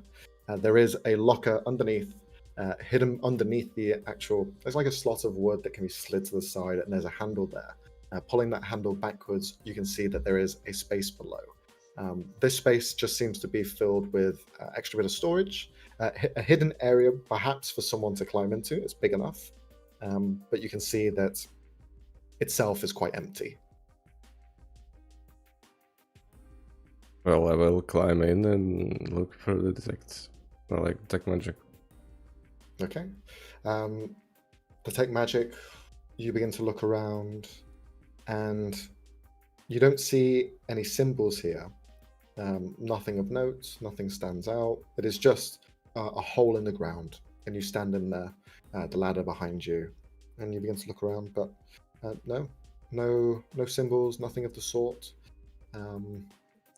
But as you are standing there, Helen, you notice almost like a plume of like smoke.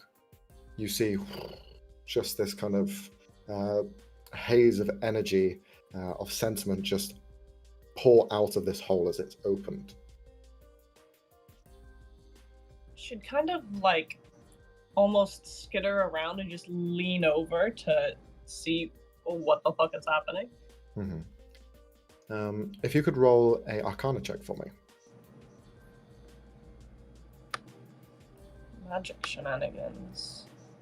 Fuck's sake. With a 9, you can notice that the sentiment itself is egotistical, is probably the best way to put it. There is a sense of pleasure that emanates from this area, like a plume of dastardly pleasure that just floods upwards. For Axon, as you're standing in there is a moment where you feel this kind of energy in this area kind of cause the hairs on your neck to stand up. And with the detect magic still up, you get the sense that something has teleported from this space. You sense a conjuration magic, but one from a caster. So Wait, so it or whatever it was before, it teleported right when I opened the hatch, or the... No, it's only kind of coming through now, it seems, as you're like spending more time to investigate the space. You can see remnants. It's faint, and kind of piecing this all together, from what you can understand, is the energy of the symbols being around a month ago or so seems to resemble the same energy that's in here. Seems to be of a month ago as well. So the course of these symbols going off, the fight taking place, whoever was inside here, all seem to take place during the same event. However, because this space was enclosed, this energy was just held in that space, which means that it hasn't been opened when someone was in there, which also means that someone was in there and teleported out. You sense a powerful magic, so something akin to Dimension Door. All right, and do I see anything like worthy of like looking closer to it? Anything left behind? Anything There's nothing left behind, unfortunately. It's not. Okay. There's no symbols. There's no items that have been dropped to the floor. This was planned and quite methodical, you sense. Is there a layer of dust in there, or it's clean? Yeah, it's a layer of dust as well. It's not seen any movements for the last month. Okay. Well then, I will climb out. Okay. At this point, you hear two sets of footsteps. You first think that it's going to be Cal, but instead you see the half-orc guard return as alongside a shorter statured figure, a dwarf, stout, quite wide, but they themselves have quite thin arms. They aren't as bulky or as seemingly fit as Olrin, for example. No beard either, completely clean shaven, but the jowls are quite heavy. The skin is quite sunken in, and you can see heavy bags under their eyes, like several layers of bags. This individual has like a mohawk of hair that's been braided backwards. The sides are completely shaved. They themselves seem to be in their 60s or so, 70s, 60s for a dwarf is quite old. But as he also approaches and enters, hello. What? I heard that you wish to stay here for the night. Yes. If this place is abandoned and no one needs it, we could stay. If you don't mind, of course. I do not mind at all. You can stay. I heard that you vanquished the devil. Who told you that? Where did that come from? Unfortunately not. We merely found its corpse. Wait. Who told you that we vanquished the devil? Oh, well, rumors that are circulating, I don't know. Rumors. You were seen entering the town, and guards had mentioned devil, and people began to speculate, and I heard the speculations. So it is incorrect. Yes. Okay. Found the thing, didn't kill the thing. Would have been a fun trophy, though. Indeed. Killing devils around these parts is well earned. But if you did not kill it yourselves, then there's no reward to be given. So you saw this devil, right? Yes. The corpse. It seemed Not the quite devil. expertly killed. First restrained, then permanently destroyed through some ritual. Okay, this is very unorthodox methods. This is not something that our priests or any travelers would tend to do. Okay. This will need further investigation then. You did not find anything else of importance? No. Well, it had marks from chains, restraints of some sorts. So, as I mentioned, it has been kept prisoner before being subjected to some sort of ritual to make its defeat permanent. Well, to do that, you would need knowledge in the devils. Perhaps the devil themselves, or a blood hunter of sorts. Have you asked the Institute at all? Oh, Well- what's the Institute? They are a band of devil fiendish hunters from Dawnset, the Dawn Republic. They are, well, effective. Strange, but effective. They come through these lands quite a lot, especially with times of sleep depravity amongst most of our guards. Our guard is quite low. Its morale is low, and sleepless nights do not help. Are any of them around now? Or in town somewhere on some of the boats? There are a couple of them around. I do not think so.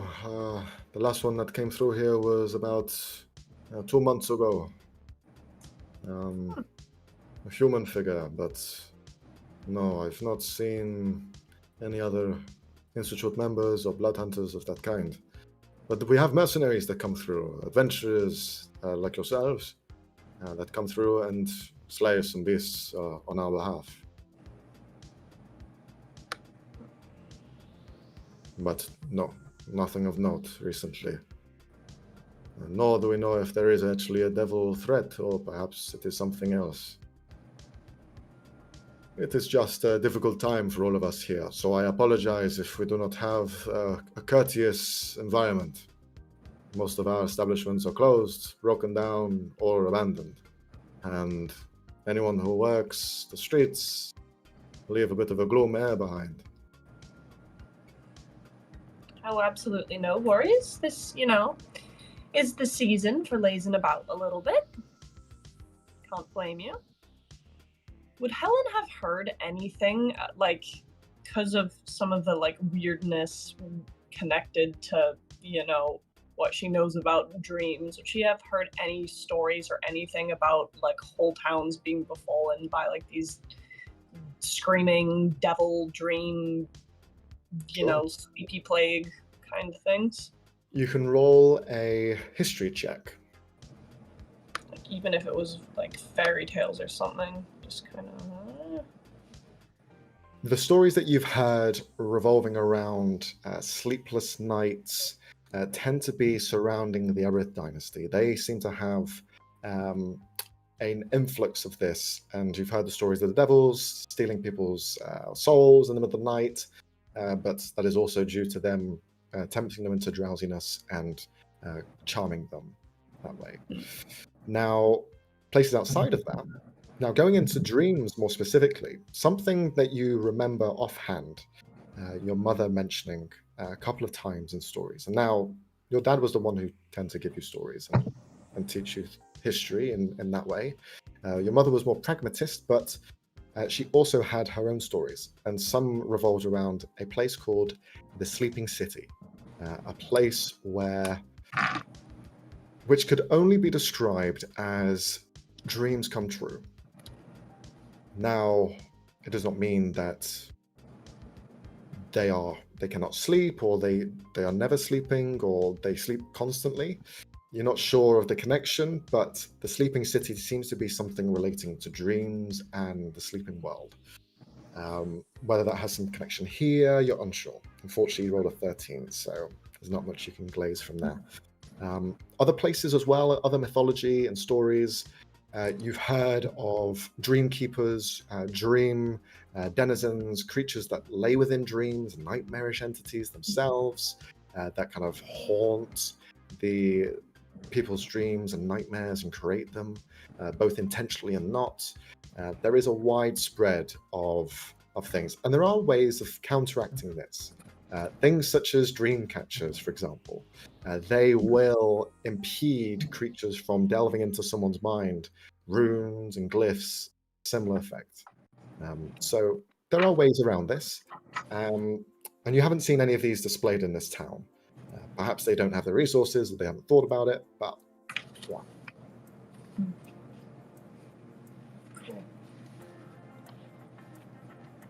He kind of looks around. Well, this place is not the most habitable at the moment. Would you like the guards to clean some of this up for you? I think we're alright. We can manage, and we'll just start kind of moving some stuff around. Okay. Prestidigitationing some of the dust away in like a certain patch. At this point, Cal, you arrive with the priestess. You see the dwarvish figure who seems to have a bit more authority here. You can see the guard with the seat outside. He has fallen asleep in the seat. You see him just like nodding away and snoring. The priestess walks past and slaps him across the face. He wakes up suddenly. She just tuts at him. She heads in, and all of you now see the hobgoblin priestess as well. She looks around the area. The leader seems to address her directly and just kind of gives a nod. Oh, Hithanka, I didn't realize that you were going to be here. He gives like a bow. She just kind of like glazes him over and just... Why do you have to be such a kiss-ass? Just say hello. And she kind of pushes past and... I see what you mean by the spirals. And she looks over and begins to examine. So you weren't full of shit. Okay. So you can see them. Well, can. some of the guards had problems. Well, I can see there is an anomaly, for sure. And this spiral is definitely reminiscent of the stories that I heard. This is not a good omen, I will say that. Used by tricksters known as the Void, they aren't really much of a thing around here. But this being the first instance of them, perhaps this means that they are around, at least walking these towns and cities, creating chaos as they go. Oh, do you have an idea how to get rid of it? I'll paint it over.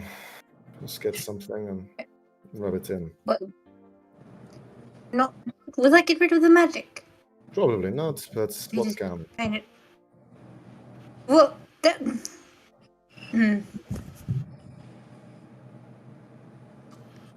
Wow. I heal people. I can't create miracles to this level. Yeah. This place is abandoned and it should stay abandoned. If you are to stay here the night, this is good luck, I guess.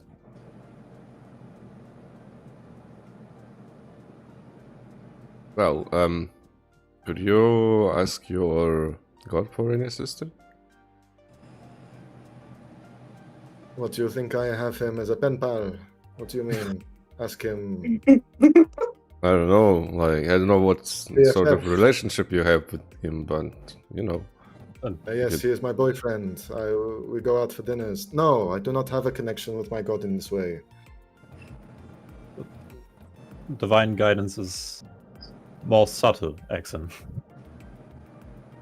Oh, well. Not all of us have powers given by the gods. I do not have powers, for example. I do not have them either. Like, at least not from the gods. And she looks over towards Ulrin. You seem to be one of the special ones. I can smell your divine energy from here. It stinks.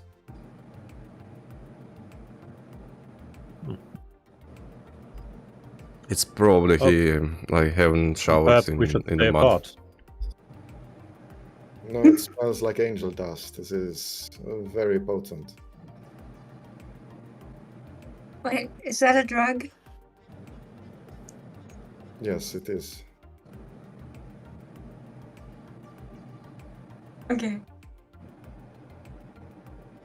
Honestly, I'm not surprised you're a drug dealer. He What? isn't. What? That was one time. Helen just kind of looks over at Cal curiously and just kind of makes a note of something in the notebook. One time you say, one time. It's never one time. Oh, no, it was one time. It wasn't for me, and my employers didn't like it either, so I quit. Wait, More you like I got actually fired. were?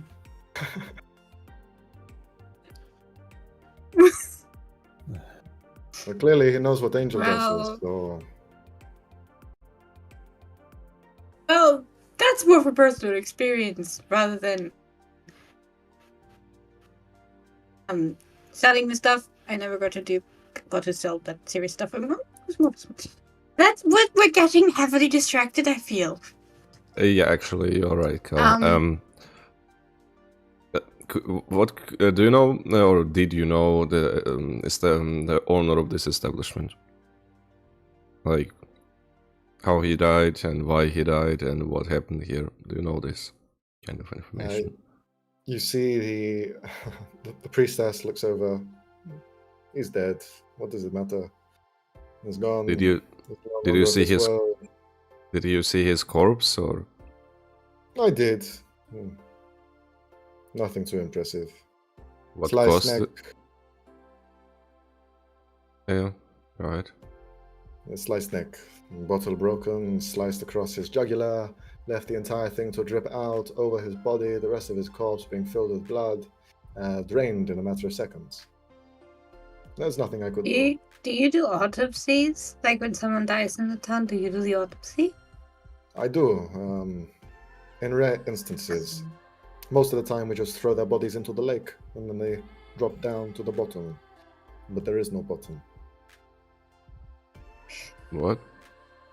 Your lake has no bottom? I'm not Correct. surprised it's so haunted that with bodies in it. Well, you'll be surprised by how many people die in these places. There's a lot of natural causes. We don't have all of the elements that you would have in the cities and larger towns of the center of Calzeria, but we get a few things here and there, not enough to protect all. Clearly, the owner of this establishment died quite a gruesome death. Probably deserved a funeral, but he had no one else to pay for it, so we threw him into the water. Oh. Right. And the captain of Silverhand, did you know anything about him? Or do you know anything about him? You see, she kind of doesn't really respond. She doesn't seem to know. But the dwarf, he looks over. There is the Silverhand. They have not been here. They have been barred from coming into the port. They were last seen during the incident, and they have not been back since. The captain of the port, of the ship itself, I cannot remember, but it was a merchant ship. However, we had speculation that they had ties with the Pirate Council, delivering goods to them specifically. But we could not really do anything during the time because we had no concrete evidence.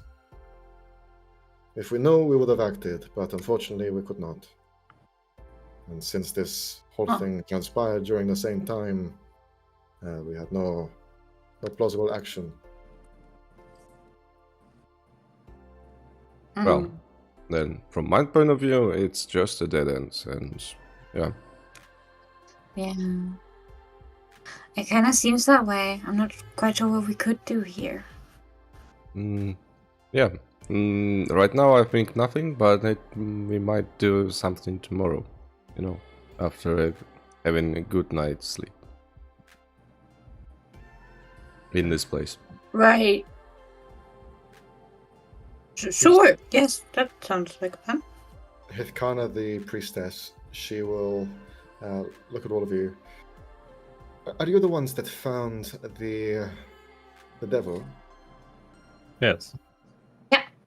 I've heard rumors that it has missing toes or fingers.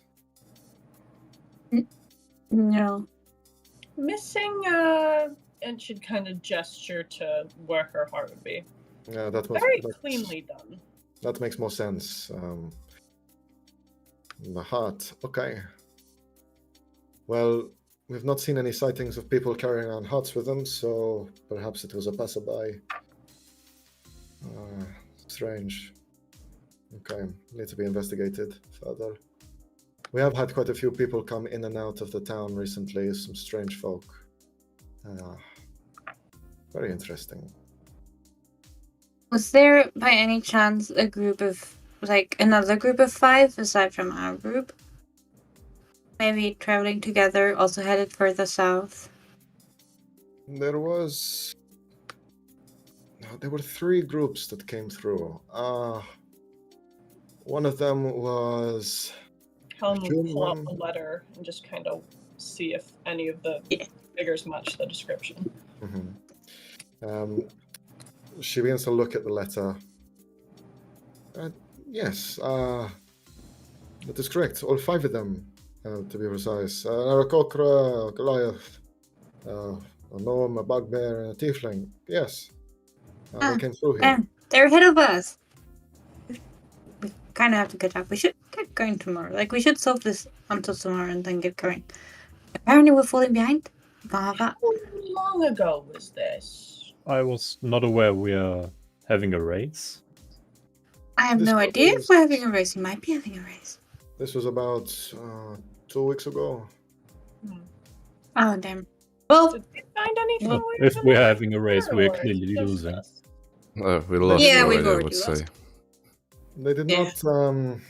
They did not inquire too heavily, but they also mentioned something about the sleeping. Same as you, they said, "Can we help?" But they quickly left. Perhaps they got bored. No surprise. Yeah, you do have a lot of excitement in town, yeah, one has to say. Like, other things and people that we've seen, there has been another group headed by a human man. There seemed to be a mage of sorts. Another one seemed to be a few envoys of some city in the Dawn Republic. I cannot remember.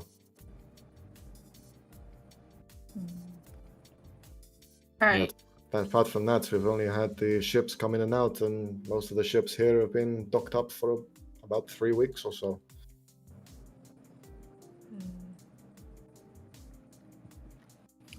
Well, that's well, like, the other group probably doesn't have a wagon, so we might still stand a chance at the race. Yes, but this seems interesting. I mean, the thing with the demon and dreaming and the sleepiness, it's quite the story. I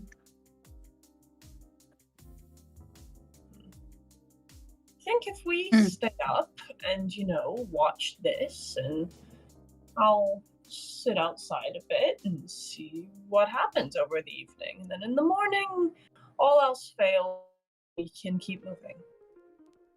Yeah. That sounds like a plan. I like that. Go for it. Helen would just go back to cleaning up like an area big enough for them to all kind of bed down. Yeah.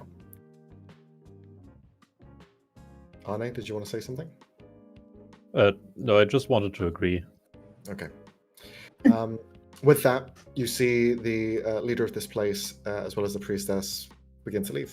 They leave you to your stuff, leave you to stay here for the night, as you are left in this tavern. There are some booths that you can sleep in that seem to be comfortable enough. Some of the tables can be used as some sort of support for hammocks and beds if you wish to use them, as well as there are some posts here and there if you want to use something. But as a whole, are you just spending the night here? Helen would I guess we are. She would stay up, probably take like the witching hour watch, as it were, and just listen if there's anything weird. Listen. And watch the weird spirals if the weird spirals are doing anything strange. Sure. Okay. Kind of And- watch. There's no problem. We're sleeping in an abandoned building. I just bought that creepy doll. Ellie's listening out for dreams of screaming demons and any weirdness, and would, do a bit of a lap around the building as well, just, cover the bases. Is there anything left to drink in this place?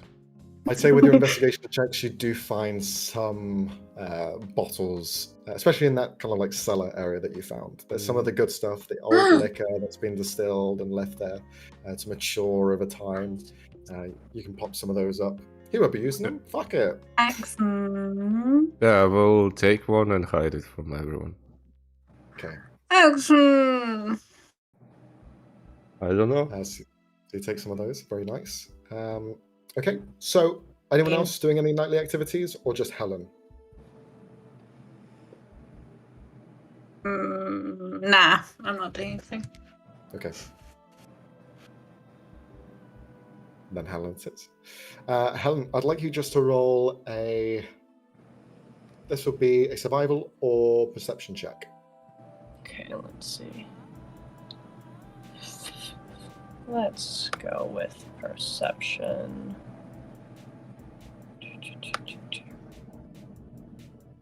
16. Okay. You spend some time inside watching, looking around. You go outside as well to just look around the area and see if you spot anything. Most of the buildings here, as soon as night falls, it is almost completely black. There's no real lights in the walkways or any paths. It's all because it's like a small derelict town. They don't really have the infrastructure for it. The only thing that is illuminated is candles and large lanterns on the mast of the ship, and they kind of shine down into the town. So you're kind of getting a light from one end, but nothing from the other. So shadows are always casting towards the north and the east. But as you're looking around and skulking yourself to try and not make some noise and to see if anything pops up, one thing you can feel is as you're looking out to the barren wastelands, there is nothing in sight. It is completely flat and barren. But you can notice that on the hillside, where you had originally come from hours ago on your journey, you notice that there is almost dazzling of lights here and there, like small sparkles in the actual hills. It's something that just catches your eye, but you're so far away from it that venturing that way would be too much of a worry. But it's something that just stands out to you as they sparkle and twinkle. As well, one thing you do notice is where there has been like a still wind in this area, there is almost this quick like wisp of air that just flutters through the space. You see some of the shutters on the doors just shift back and forth slightly. You can hear people stirring awake. Oh, god damn! Just like waking up from the sounds. And you also notice that there are people at night walking around.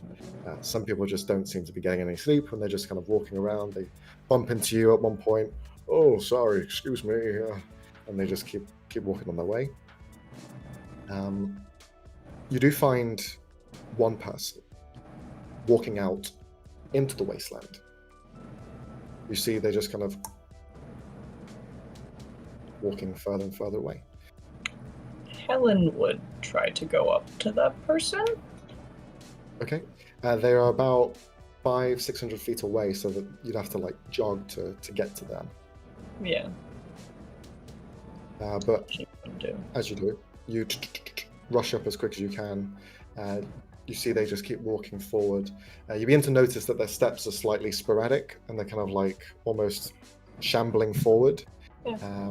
As you approach, you can see their eyes are fully awake. This elderly humanoid man in his 80s or so, looking forward, eyes wide, still walking straight, just stepping one foot in front of the other.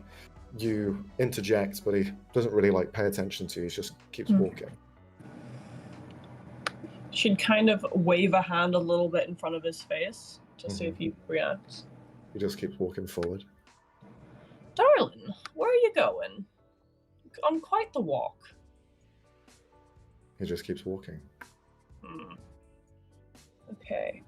She'd follow him. Okay.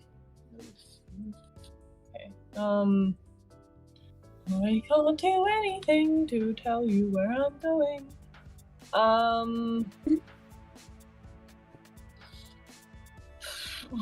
Okay. I'm going to follow this guy. Try and see where he is going. Okay. I'll get one of my crossbow bolts, kind of carve an arrow into it and kind of stick it into the ground in the direction where I'm walking. All right. And then just follow the guy. You continue to follow this guy.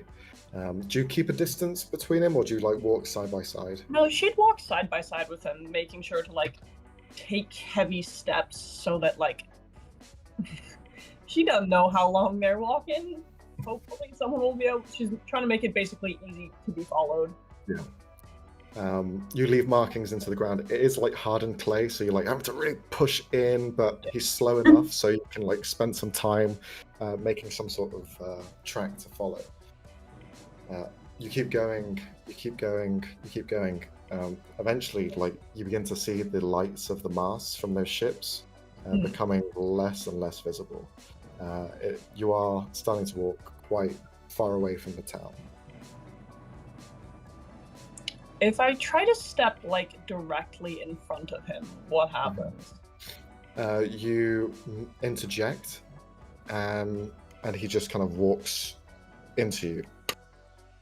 And he keeps trying to walk and push past.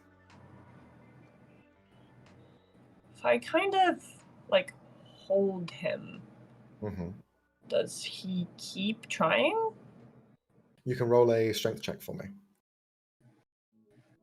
I'm not very strong. He's an old man. Okay. He's a very energetic old man. He's Arnold Schwarzenegger. Man on a mission. He's a former wrestler. He's a former MMA fighter. You begin to like try and stop him, but you're almost too worried to hurt him, is the thing. You're like trying to hold on to him, but he's pushing with such intent that as soon as you grab onto his arm, you can almost feel the brittle bones in his arms beginning to like almost pop out of their socket. So you kind of like have to let go just in case. So they just kind of continue to shamble their way forward. As you spend a bit more time with them, at one point you see them stop, turn 90 degrees, and continue walking. Helen would carve an arrow into the clay and keep following him. Okay. You continue to follow. It is now completely pitch black in your general surroundings. You have dark vision, but it's only going so far. I don't have dark vision. Oh, you don't have dark vision, that's right. I keep forgetting who has and who hasn't. So how do you illuminate the path forward? If you do. Do I have... I don't actually have torches, so I guess I just am following the guy. He's also human. He can't see either, but he seems to be walking with purpose. Continuing in that direction, you kind of follow. You're keeping that like 5 feet with him, but you're not seeing anything beyond. I'd like you to roll a perception check at disadvantage. Let me see. Do I have anything that could give me even a little bit of light? I mean, I have prestidigitation, so I guess like every little bit I'd just make like little sparks to give me just a little bit of light to see like how far we're going, like when I'm carving. But be very minimal. Sorry, what did you say? Perception check at disadvantage. What? Love that for me. Right. Okay. You continue and continue, and you see as this man keeps walking in front of you. You see he disappears. he completely disappears at one point, and I'd like you to roll a dexterity saving throw. Yeah. Saving It throw. would be so funny if it's the toad. Okay. You follow in the same footstep as him. He drops downwards and you follow with him. There was a hole in the ground that you didn't see, and you're following in his direction, and he went in with clear intentions and just straight down. You kind of fall backwards and try and hold onto the side as you're almost slipping down a slide that descends. You're not rolling down, you're not falling directly down, you're just kind of like skirting against it at an angle. Trying to hold yourself in, but you try and grab on, but there's no purchase, it's too slick. It seems to be purposefully carved. Now, as you fall into this space, you can see that this elderly man who you've been following, you see his right leg is completely bent and broken. His left foot is completely shattered, but his expression is still the same, and you see he begins to crawl.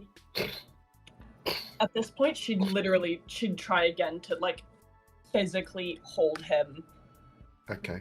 At this point now, as you reach down to grab him, you see a face looking up towards you as you reach down to him. You see full white eyes, human face, but etched into their head, you see a spiral carved and has this marking of blood into it. Alive or Alive. white eyes because they're dead? White eyes, completely blanked out, spiral etched into their head, the same one that you were transcribing into your book. And as it kind of looks to you, you see that its features are very gaunt.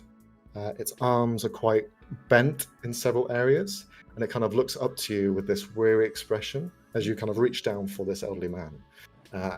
Seeing them, you feel another presence to your right, and this is when you notice that there are 5 of these people, varying different races, all with the same white eyes, spiral in their forehead, and all with this kind of gnarled look as they stare in your direction. As well, you notice that their mouths there's blood pouring down them. And you also begin to smell rot in this space. So they're looking at me with a like, what are you doing here look. They're looking at you as if you're food. Are they looking at the old man like the old man is also food? Yeah, you see the one who you were trying to that interjected you grabbing them. You see they pull the man away from your grasp, and you just begin to hear more snapping as they begin to pull bits off of him. Oh my god. But you are pinned in this space. So there's nowhere I can run through to. You can't see, unfortunately. Oh shit. You can try and climb back up where you came from. You said it was sheer. Not completely, it was like a slope. It's being purposefully carved to be slippery. Okay. I have acrobatics, not athletics. Uh-huh.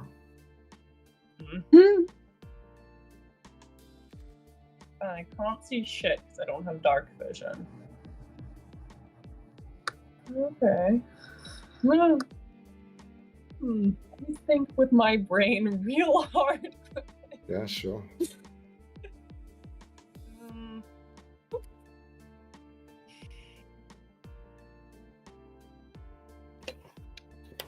I feel like this group is very death adjacent.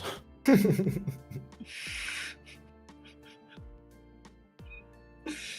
there's 5 of them?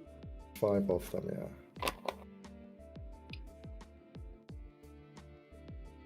We haven't fought anything today, have we? No. Okay. Because we ran from the frog. Yes. Um, Well, it's the day, I believe. So you've had a day between them. fight or run? This is the question. I don't know where to run. My humble opinion, run. I can't see. I don't know where I could run to. This is the key. That is true. But are you gonna fight 5 enemies on your own? And live?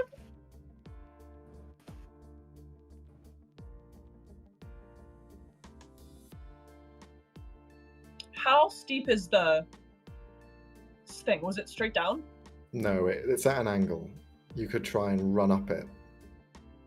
Like how much of an angle? Like this much of an angle, or like No, that not much that. of an angle? It's more of like a 75, 60 degree angle. It's still steep, but it's not like it's completely cut down. It is like curved and jagged, so there are bits of handholds that you can use to hoist yourself up. It's a tricky one because it's been made purposely as a trap. So it's up to you, Brooke. You tell me what you want to do. You describe how you want to get out of this situation, and I'll see what role it is.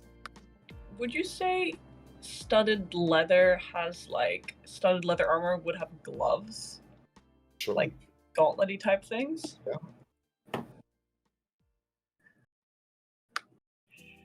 Can I grab those pebbles that I got from the jungle in my hand, just try to real quick guesstimate the angle and just do that? Sure, yeah, you can definitely do that. So you grab the pebbles in a quick instance, put them into your gloves, and you begin to slam them onto the ground. In this quick kind of motion, you begin to see one of these 5 look towards you. You see they begin to reach out in your direction, and you see in their hand a slit opens up, and you see a mouth, a maw begin to produce itself, and it just looks towards you, and you see it almost rushes in to try and like grab you with its hand. So for this, I will ask for 2 things. This will be a Arcana check first, and then secondly an acrobatics check.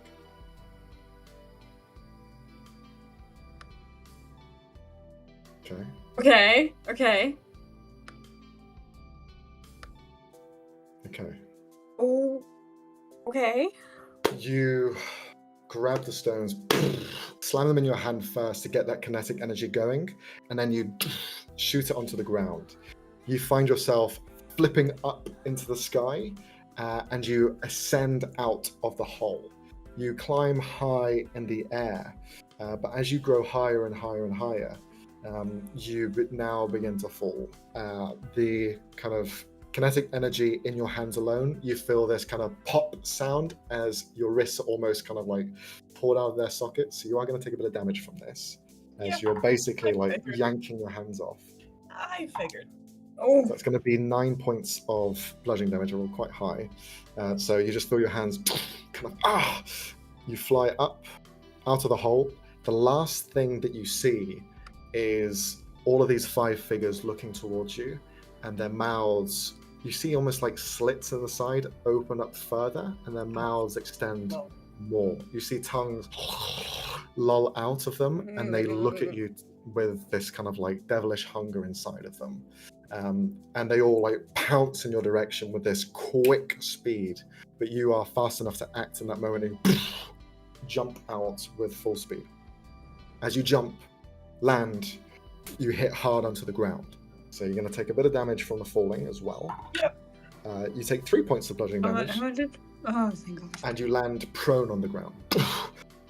You find yourself on the very edge of this ramp, this kind of slipway, and this is when you kind of land there, turn back, and you begin to hear just this kind of loud screeching sound as you hear them begin to clamber their way up the slope. What do you do? Are you running? It definitely sounds like they're making progress up the thing. They seem to have a climbing speed, yes. Yeah, we're doing running. Okay. We're doing running. You now begin running. to run as fast as you can. You are only hearing screeches. It is pitch black, but luckily enough, you can see the lights of the town ahead. It is a ways away, though. You traveled a lot on foot, and I'm going to need you to roll. This is going to be, unfortunately, an athletics check and a constitution saving throw to see how well you can keep up with your stamina. Oh. Okay. Lucky. Oh my god! Unlucky. Oh boy. He taketh and Oh shit. he giveth and he taketh. Okay. Oh So- shit. You gain some speed. You make it about halfway to the lights. You can see the town in the distance. You're running as fast as you can, but on that landing, this kind of like stitch inside your rib cage, you pop something inside your stomach, and you're having to like crouch down somewhere. You can hear them still kind of like chasing, running. You hear the screeching, just as fast as they can. You seem to have the same movement speed at least, so you're not falling behind. But now you feel this kind of like fatigue. You're going to have to hide somewhere. Now there's 3 places you can hide here. There is a ditch in the ground, a crag that you can kind of jump down into. There's also a kind of pile of stone and rubble and rocks that you could try and hide within. Or you can continue to try and run. That's really the 3 options that you have. Or turn and fight. How far away-ish from the town am I? Like You are a mile or like a few hundred meters? Like how how bad? I'd say you're about 500 meters away. Okay. You covered a good kilometer as you were just like running as fast as you could, but then you just pop in the side.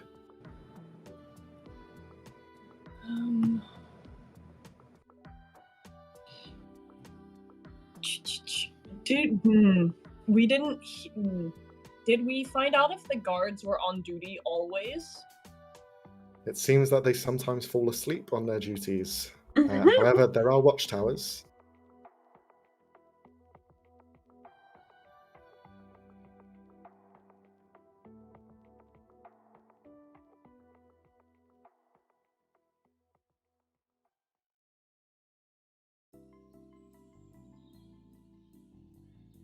Please make a decision. I'm begging you.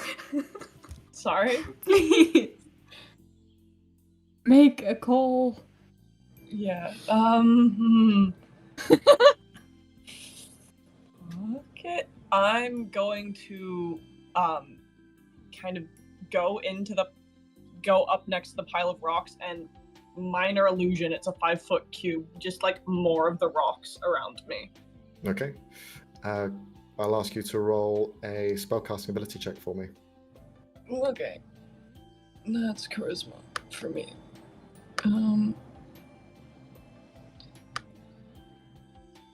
It's just ability normal.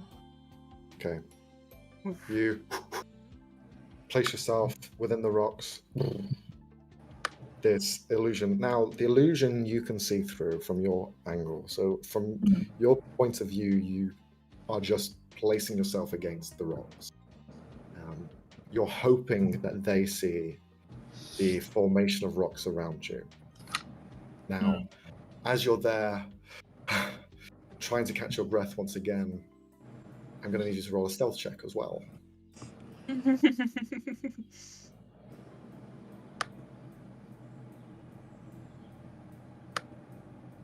Okay. Oh no. You hold yourself. You hear the clattering. Some of them begin to spread out, fan out in different directions. And then you begin to see one of them. The tongue lolling out, the jaw opening wide.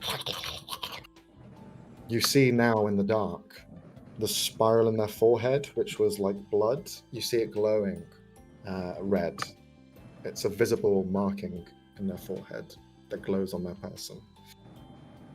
Begins to look around, sniffing in the air. You see its tongue flipping back and forth. It looks in your direction, looks up and down, and looks away.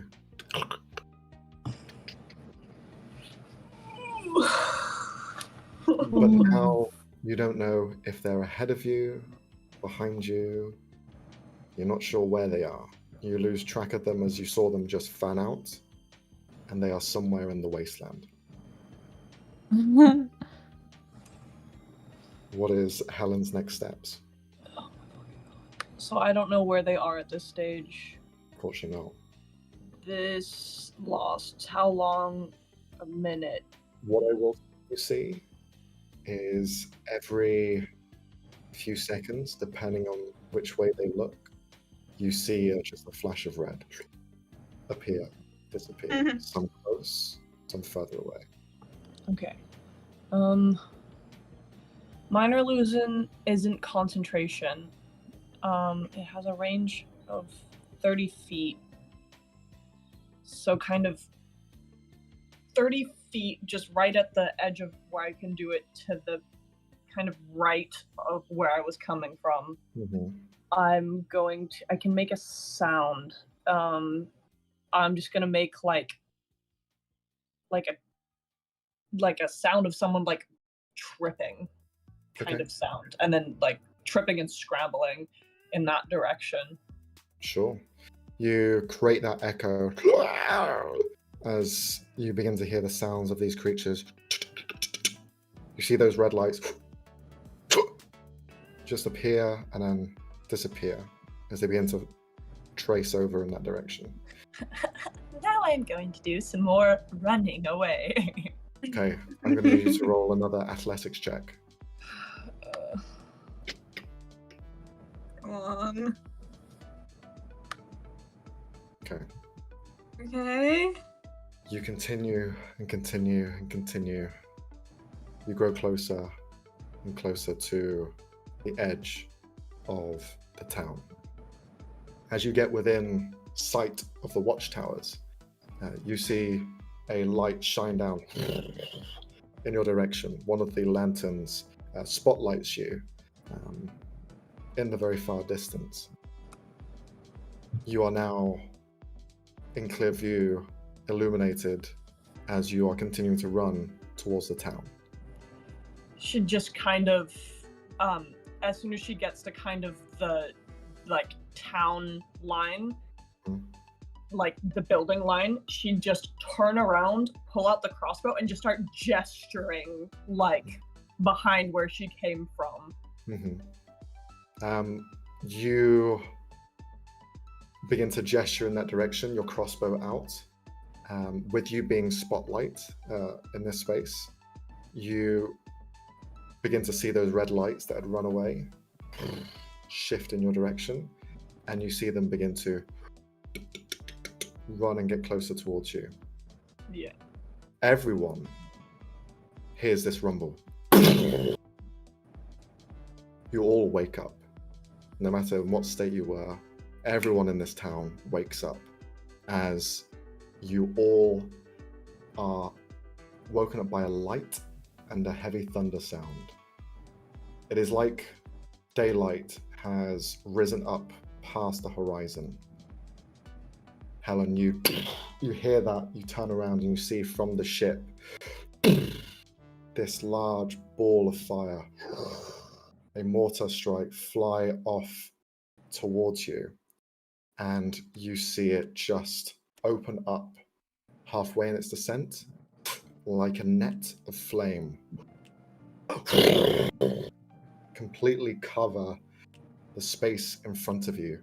And for a moment, as that light flashes there, you see these 5 rabid humanoids running in your direction, and they are quickly sent up in flames, completely disintegrated, as the entire space is scorched earth.